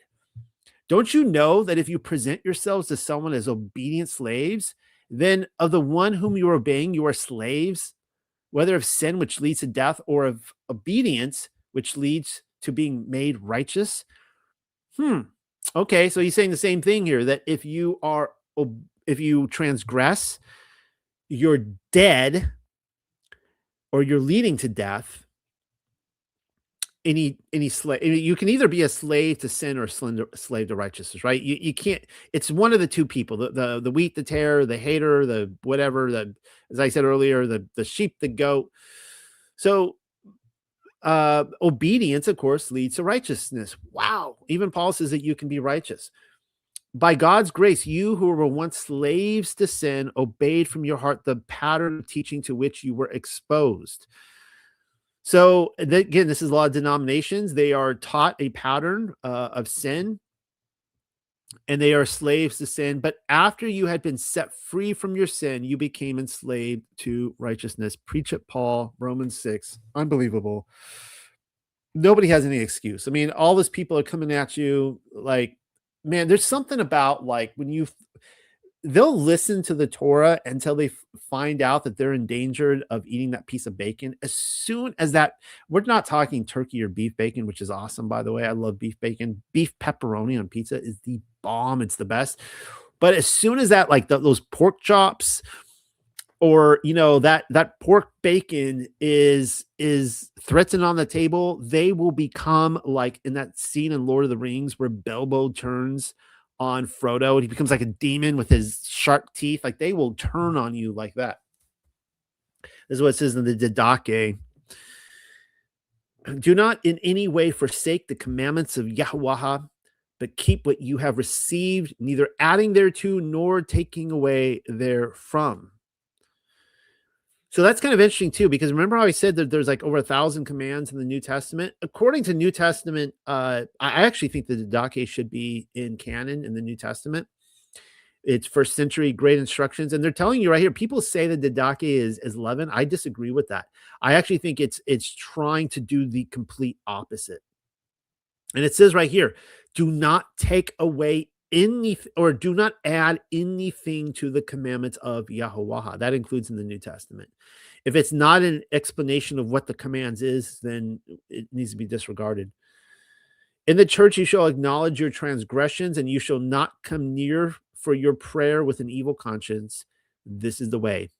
This is the way of life. Of course, in the Didache, they say there's the way of death and the way of life, which is the same thing as saying the blessing and the curse in Deuteronomy. All right. I'm going to skip the Beatitudes tonight. Oh, as good as it is.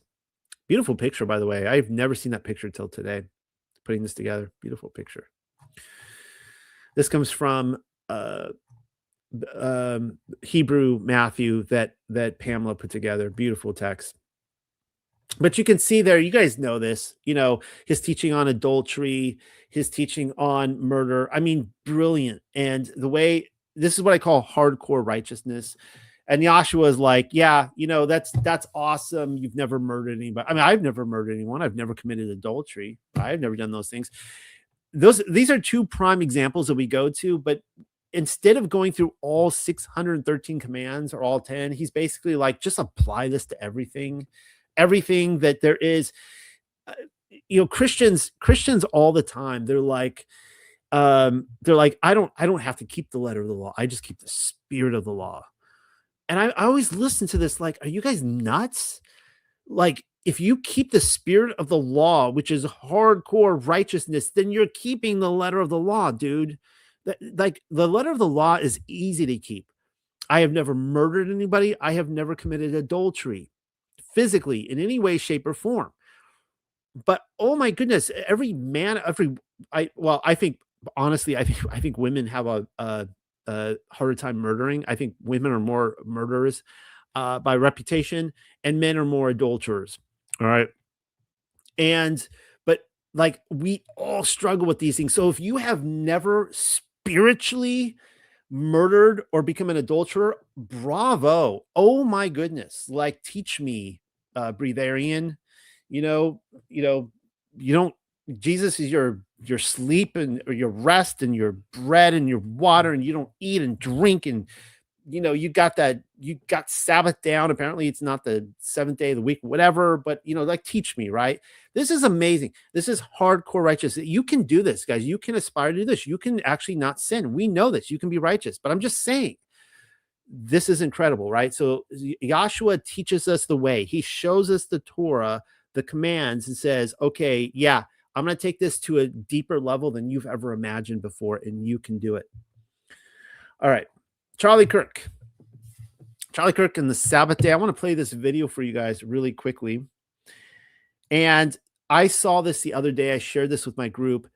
Blew my mind, because we had done a panel. I brought Melov Zia. I brought, it was John Q. I don't know if Graham was there that night. I think Matthew was there. Oh, and Andrew Hoy was there that night too.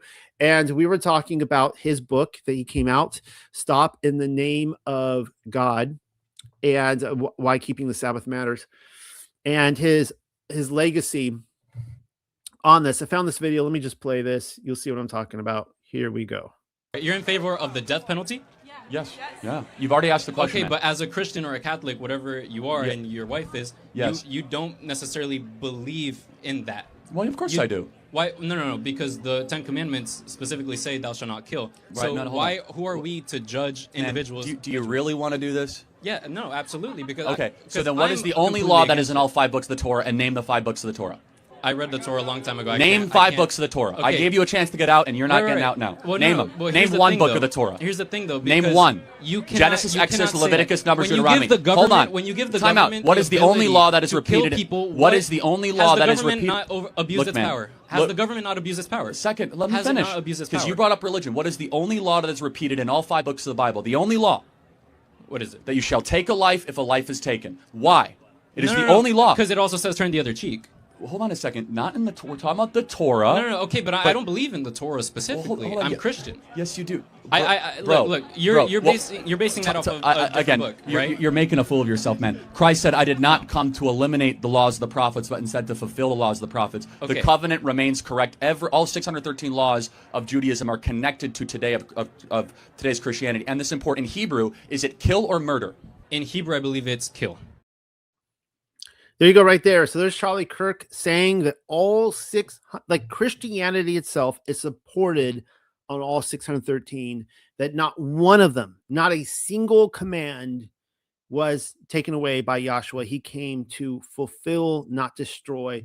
And the amazing thing about that passage, again, is Yahshua, just the way John writes, he's like, look, here's what I don't want you to think. I don't want you to think that I came to destroy one jot or tittle of the Torah, but I know that you've already forgotten that. So I'm telling you, do not think that I came to fulfill. And the media people are like, see, fulfill. He came to destroy it. It's like, no. And, but anyways, there's Charlie Kirk right there. Nailed it. This guy, I don't know. I don't know if he's alive. I don't know if he's dead. We'll hopefully find out in time. But if he was killed, I think that this was the reason. One of the things that brings me a lot of sorrow seeing within the red pill community is how so many people do not want you to hear Charlie Kirk's message about the Torah, the 613, and the Sabbath. They do not want you to hear it. You bring it up, they will try to shut down the conversation and say that he was one of the evil elite. He was one of them, yada, yada, yada. And for me, that kind of exposes, I think, a lot of people in here who I really question why they're in this movement and what their true agenda is. That being said, here's some of the notes I took when I read his book. I want to go over them with you. I'm not going to make this a whole book report, but there's some things in here that really struck my fancy.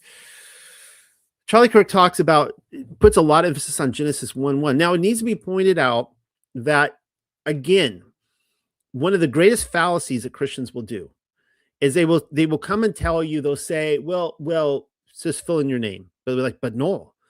The Torah only came at Mount Sinai, but what about before? And it's like, well, wait a second. The 10 Commandments only came at Mount Sinai too. So they both came at the exact same time, maybe so many days apart, but the Torah and the 613, which explains the 10, they all came at the same time out Mount Sinai. So we got a problem here because we've got thousands of years of history before the 10 Commandments, and yet we have judgment. You can't say that anyone sinned at Sodom and Gomorrah, because what are they transgressing? They're not. I guess the Torah doesn't exist, so they're not transgressing the Torah. But the 10 Commandments don't exist either. Where are the commands? It says, "Thou shalt not murder or commit adultery," or whatever. What about Cain murdering Abel? Was he innocent of that crime? If there was no law, he is innocent of that crime. It would be unjust to put any kind of punishment on him, the curse of Cain, if he did nothing wrong. The same thing, of course, we could talk about Adam and Eve with Eve's adultery, when I told you it was the fruit, but it's like if she committed adultery, where's the command that says not to? Same thing with the flood generation. The whole world perished. Everybody perished in the flood. For what? Well, they were sinners, but again, 10 Commandments don't appear. Okay, I made my point, right? Now, very clearly, the 10 Commandments existed before they were chiseled on stone on Sinai, and clearly, the ways we love God and our neighbors existed before that as well. All the Torah existed. But he makes a big point here. I wanted to show you that video to show that he was actually like, guys, he was going down the Torah path, man. I think he was accelerating quickly. He died like half a year ago. Who knows where he would be today? And I think he was going to be one of our advocates. I really do believe that. All signs were indicative of it. I think that's why he was killed. But here's what he says about the Sabbath. He says, fundamentally, there are only two possible explanations for our existence. Number one, you are created, you are designed, your life has purpose and intentionality. You are not a mistake, you are a miracle. And he's going to tie this in with the Sabbath. Or number two, you're a mistake. You're a lump of cells. You are the product of random mutations, a molecular coincidences, a happy accident. Your consciousness, agency, and emotions are simply the result of neurons firing in just the right pattern over the course of millions of years. You are not a miracle. You are merely the most advanced arrangement of carbon in the room. He says, this is a direct quote. He says, the modern world is afflicted with a growing spiritual disease, a kind of metaphysical emptiness, a tumor of hopelessness and isolation. We are materially rich and spiritually impoverished. Isn't that the truth? If you examine, and maybe it's great if America really does lose its material riches, and maybe that's the Oz plan to make us spiritually rich again. I sure do hope so. I would take spiritual richness any day over material riches, guys. If he wants to crash the dollar and everything, just if he needs to do that to bring us back, please do it. If you examine nearly every major crisis in contemporary Western culture, depression, anxiety, addiction, loneliness, suicide, the common thread is disconnection. You see where he's taking this with Sabbath? From others, from purpose, from rest, and ultimately from God. The further we drift from the Creator, the more fragmented we become. As secularism spreads, the soul shrinks. Now he points out that everything came about by God. So I'm not going to go through Nietzsche nihilism here. But he says this right here. Of course, one of the greatest threat is nihilism. And nihilism, if you guys want to know, like I've brought this up a few times, think of the Pixar films, Toy Story, great films, right? Very good storylines, but they're very nihilistic. And the ending of Toy Story 3, which is really tragic in a lot of ways, where Woody finally learns the lesson that happiness doesn't fundamentally exist, and that you have to find happiness where it doesn't necessarily exist. And that's actually how the third one ends. It ends, it brings everyone to tears. They find that little girl, whatever, but it's actually pretty tragic. The underlying belief there that has raised this entire generation of nihilistic thinkers. But here's what Charlie Kirk says. He says, God is outside of nature. He is not the Nile. He is not the sun, the moon, or the stars.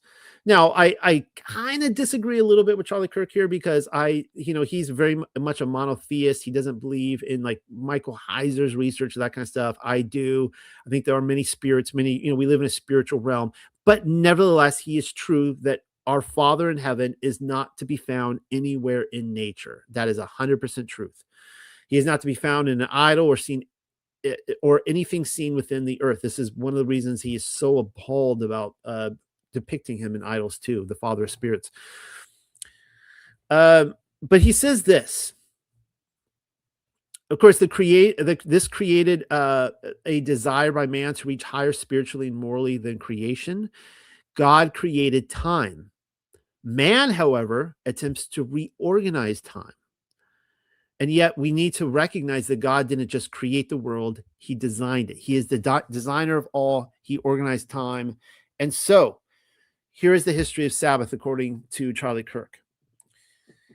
According to Charlie Kirk, he says the Sabbath is to stop utterly, decisively, rhythmically. It is perhaps the most radical command God ever gave humanity. He mentions that the Sabbath existed before Sinai. It's a primeval benediction. We find it in Genesis 1. It is not only his final act of creation, but also his first invitation to man. That is incredible to think about.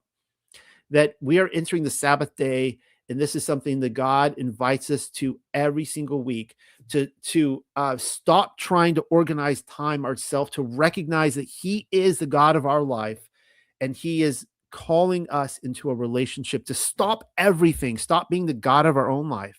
For Charlie Kirk, that's what it all comes down to.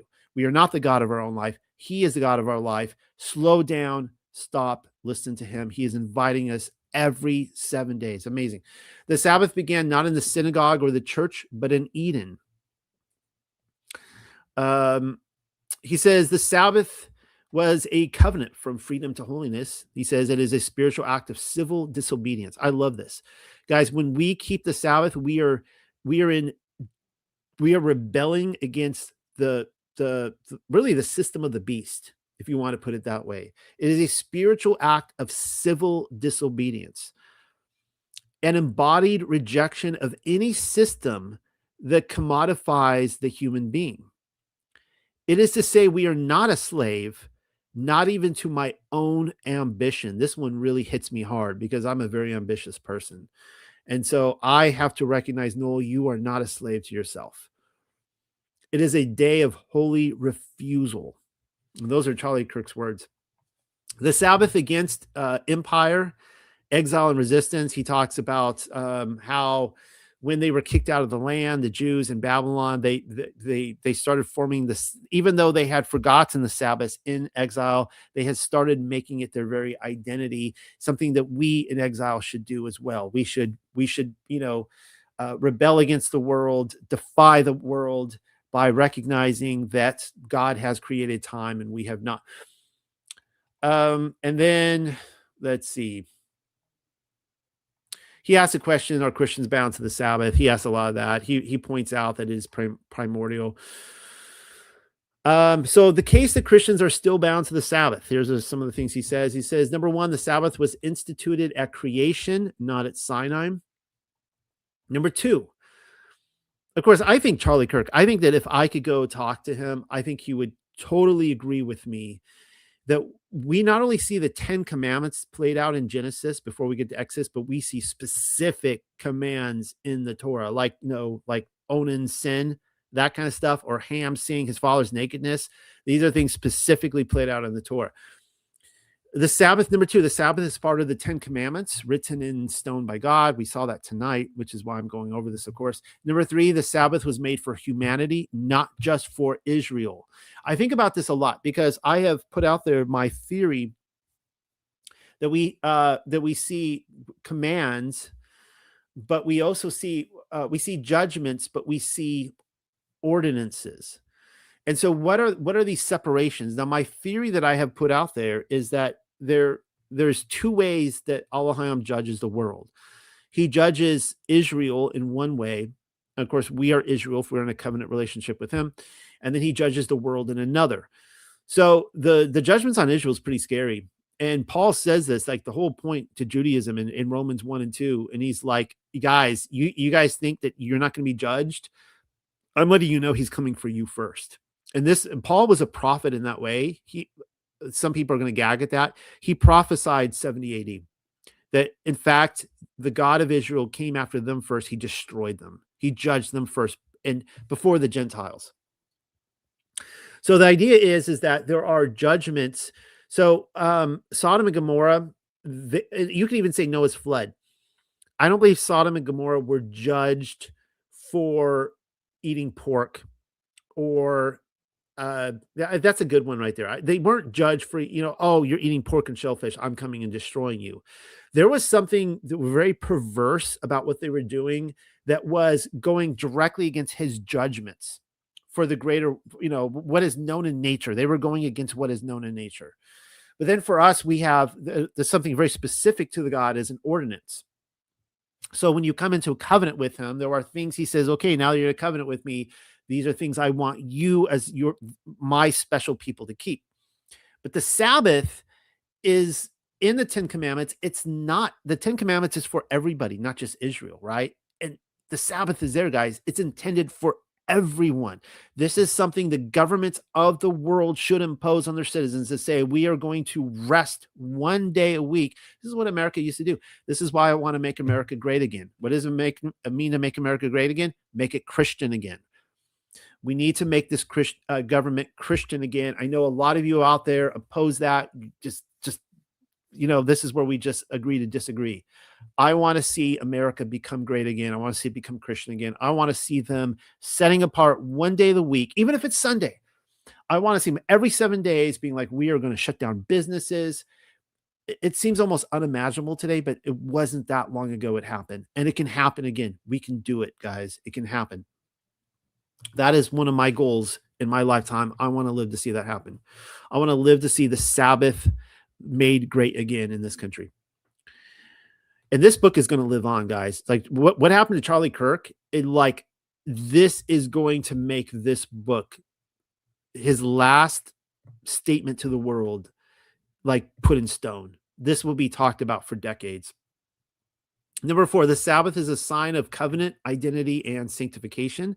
So he's got it deeper now, right? So even though it's intended for all of humanity, you definitely cannot be in a covenant with him. Covenant theology. You cannot be in the sanctification process if you're not keeping the Sabbath. No question about that. I mean, this is the mark. He even says it here, Exodus 31:13. Above all, you shall keep my Sabbaths, for this is a sign between me and you. Unfortunately, Charlie Kirk didn't live long enough to get into this, because I would talk to him about this. If I ever met him, I'd be like, hey, you want to talk about the mark of the beast versus the mark of Yah? Because that's what the mark of the beast is. It's living according to the world and their restructuring of time, being your own God, being your own slave to your ambitions. That is the mark of the beast. This is the mark of Yah, keeping the Sabbath. Number 5, Jesus practiced and defended the Sabbath without nullifying it. That's in we know that. I don't need to go through that. This is great. This is awesome for Millennial Kingdom research, guys. The Sabbath appears in eschatological prophecy. This is one of the biggest embarrassments to the little season Millennial Kingdom movement, that so many are against keeping the Sabbath. And it says in Isaiah, from Sabbath to Sabbath, all flesh shall come to worship before me, declares Yahweh. This is Isaiah 6:6. This is the Millennial Kingdom passage about what the world will look like at that time. Number 7, Hebrew teaches there remains a Sabbath for God's people. Now, this is one of the most mangled passages, I would say, in the whole New Testament. This is used as fuel for propaganda. So let me just read this to you guys, what it actually says. This is the one where people say that Jesus is my Sabbath rest. This is the big passage, and they haven't even read this. They don't even know what this says. They just think it says what they want it to say. So therefore, let us be terrified of the possibility that even though the promise of entering his rest remains, any one of you might be judged to have fallen short of it. Okay, so this is like where you need to have that the fear of your salvation, right? Work out your salvation with fear and trembling. That's what they're saying here. And that the Sabbath actually plays a part in this. For good news has also been proclaimed to us, just as it was to them. But the message they heard didn't do them any good, because those who heard it did not combine it with trust. For it is we who have trusted who enter the rest. All right. So again, let's just, people will run with this. You don't need to read the 10 Commandments. You don't have to do what it says. But it is just as he said, and in my anger, I swore that they would not enter my rest. He swore this even though his works have been in existence since the founding of the universe. For there is a place where it is said concerning the 7th day, and Elohim rested on the 7th day from all his works. And once more, our present text says, they will not enter my rest. Therefore, since it is, so it's just incredible. It's like saying, for all these people say they don't have to enter that rest. Yeah, that's speaking like you're the one that you're not going to enter his rest. He says right there that there are people, because of their hardness of their hearts, they will not enter my rest. How do you think that happens? Well, he confuses your mind, for one. That's a scary thought. So you create all these doctrines about how you don't have to enter his rest. You justify it, but he's the one that's cutting you off. they will not enter my rest. I personally think, I'm not a lunar Sabbath person. Yeah, bless you all. I'm not criticizing I don't want to criticize anyone, but I think that they overthink this. I think it's the solution. They're like, see, people forgot about the lunar count. No. It's as simple as looking at Christianity today. It's as simple as Yah confuses people's minds. He darkens them. That's all it takes, guys. That's it. That's how people forgot about the Sabbath. Just look at Christianity today. They explain it for you. Therefore, since it remains for some to enter it, and those who received the good news earlier did not enter, he again fixes a certain day, today, saying through David, so long afterwards in the text already given, today, if you hear Elohim's voice, don't harden your hearts. For if Yahushua had given them rest, God would not have spoken later of another day. So he's telling you right then, Yahshua has given this rest. He's not speaking of any other day at all. He's not talking about the 20-minute break at lunch. He's talking about Monday, Sunday, Friday, any other day. He's talking about the same day that has been, again, God bless those of you who are on the lunar calendar. I'm not criticizing you guys, and go with it if you are convinced. I'm not trying to tell anyone to sin, all right? Go with your convictions on that. But so there remains a Sabbath keeping for God's people. For the one who has entered God's rest has also rested from his works, as God did from his. So the Sabbath keeping remains for God's people. It says right there in the passage, and people love to quote, saying that Jesus is their Sabbath rest. Therefore, let us do our best to enter that rest. Do everything you can, guys, to enter that rest that he has given to us at the beginning of the world, the first week of creation, so that no one will fall short because of the same kind of disobedience. Some translations say because of rebellion. So basically, people who are making these excuses are in rebellion with God. They are not at rest, even though they are trying to convince you that they are. Do not fall for it. They are not at rest. They are in rebellion against the Creator. That is a terrifying thought. Anyways, number 8, the moral law still applies under the new covenant. Agree with that. Number 9, Revelation identifies God's people as commandment keepers. And he says this, my theme verse, Charlie Kirk understood that Revelation 14:12 is speaking of the Torah. Here is a call for the endurance of the saints, those who keep the commandments of Elohim and their faith in Yahshua. Amen. And of course, the Sabbath is a gift, not a burden. That is, maybe I might talk about this maybe next week. We'll see. I want to talk about baptism. So I'm going to have to erase this from the title of this video. There's just not enough time for, I actually had quite a few more things. You could see about 10 more pages of research I wanted to talk about. I guess I'll end on this here since I won't talk about baptism. I'll just end on the Sabbath. This is something that has never once been explained to me. I have put this out for 5-6 years. This causes some people to squeal. And it's just incredible that every major language on this earth has the same day for the Sabbath embedded in their language. The English language is one of the exceptions, and I need to point out that it is only about 500 years old, the English language. If you were to look at the language that it came from, like the Welsh and others, the Old English, it is almost unrecognizable. I try to read old medieval English text. I can't do it. I could pick out a word here or there, but it is so different. Really, our modern English comes from like Shakespearean and King James times. It's amazing how they polished this language off and they made it really beautiful in such a short time. But for people who use like Saturn for Saturday, that is misdirection. That is a patsy. Saturn didn't do it. I could care less if Saturn changed around in different days throughout, whatever. It's like Saturn isn't evil. Okay. We're looking at Ptolemy's 7 heaven system of the sun, the moon, the 5 planets, right? That's not evil, guys. All right. But it's a patsy. All across the world, through all the Romance languages, they all talk about this. This cannot be explained. I can't explain it. I've tried. How in the world do you have all these world governments all agreeing that it's going to be Sabbath on the same day? It is not in our books. It's not in our history books. it's not there, and yet it's there. Can't be explained. I am of the opinion, the strong opinion, that during the millennial kingdom, this was worked out for us. That being said, if the lunar Sabbath crowd is correct, and we can't possibly, we've gone through so many calendars. A part of me doesn't even care. I really, that's another like moot point for me. It doesn't. At the end of the day, this is where I've given a lot of mercy and grace to the Sunday Christians and been like, you know what? Maybe Friday is the correct. What if Sunday really was the correct day? What if we really had it wrong? Which again, this right here, I don't think we do. But what if we do? What if Saturday is not really the seventh day of the week? What if it really is Sunday?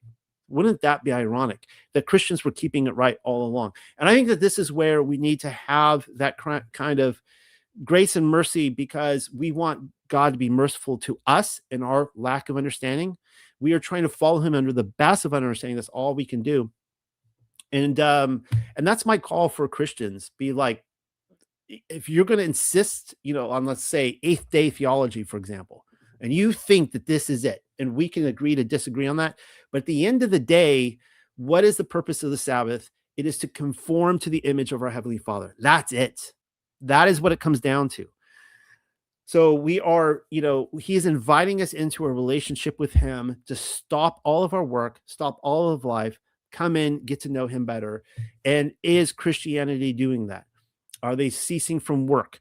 Are they ceasing from sporting events? Are they ceasing from going to Starbucks and Krispy Kreme donuts and working, having other people work for them? Or are they setting everything aside for him on that day? That's what it comes down to. I'm going to end it on that note tonight. Hope you guys enjoyed this. I enjoyed this tonight. We're going to end on a note from Carly. And like I said, I didn't put her up to this. She sent in this video to me last week talking about our two widows here, Pamela and Rebecca. As you guys know, I want to see the Paleo Hebrew Scriptures formally finished. It's going to be a long process, and this can only come through help from the community. I pray that Yah gets us to a place where we are self-sufficient. That can happen.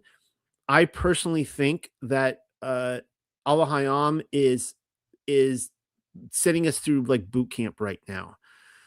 He's like, how much do you trust us? Trust me. What are you willing to give up for me? That kind of stuff. And he's doing that to us right now. And I know that Rebecca and Pamela have resolved to do this. They really, really want to do this. And their faith through this process has been amazing. Nevertheless, I ask for the community's support as we work on this project. So good night, everybody.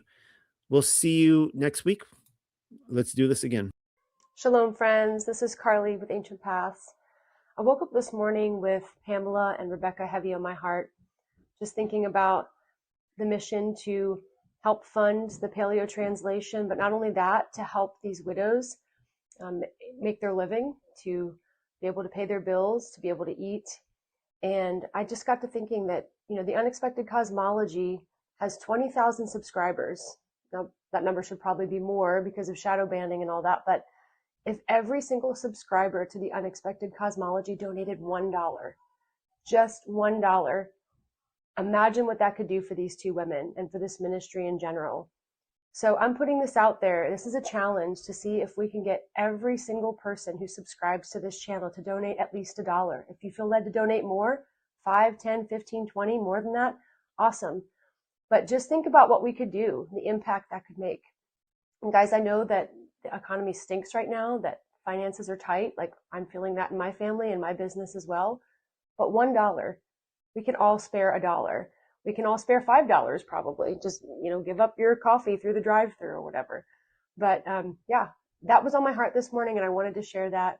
So I'm putting that challenge out there to this community, to the Unexpected Cosmology subscribers, and to those who are more involved in the community. Let's rally around these women. Let's help support them. Let's help them pay their bills and help them bring this Paleo translation to its fullness, because that's what we really want to see. So hope this message blesses you. Their PayPals are going to be in the comments below, so you can PayPal them directly, or you can just donate to the Unexpected Cosmology and put a note that it's for the Widows Fund for the Paleo translation, and Noel will get that to them. So let's make it happen, guys. We can do it. We can raise $20,000 if everybody donates $1. Shalom.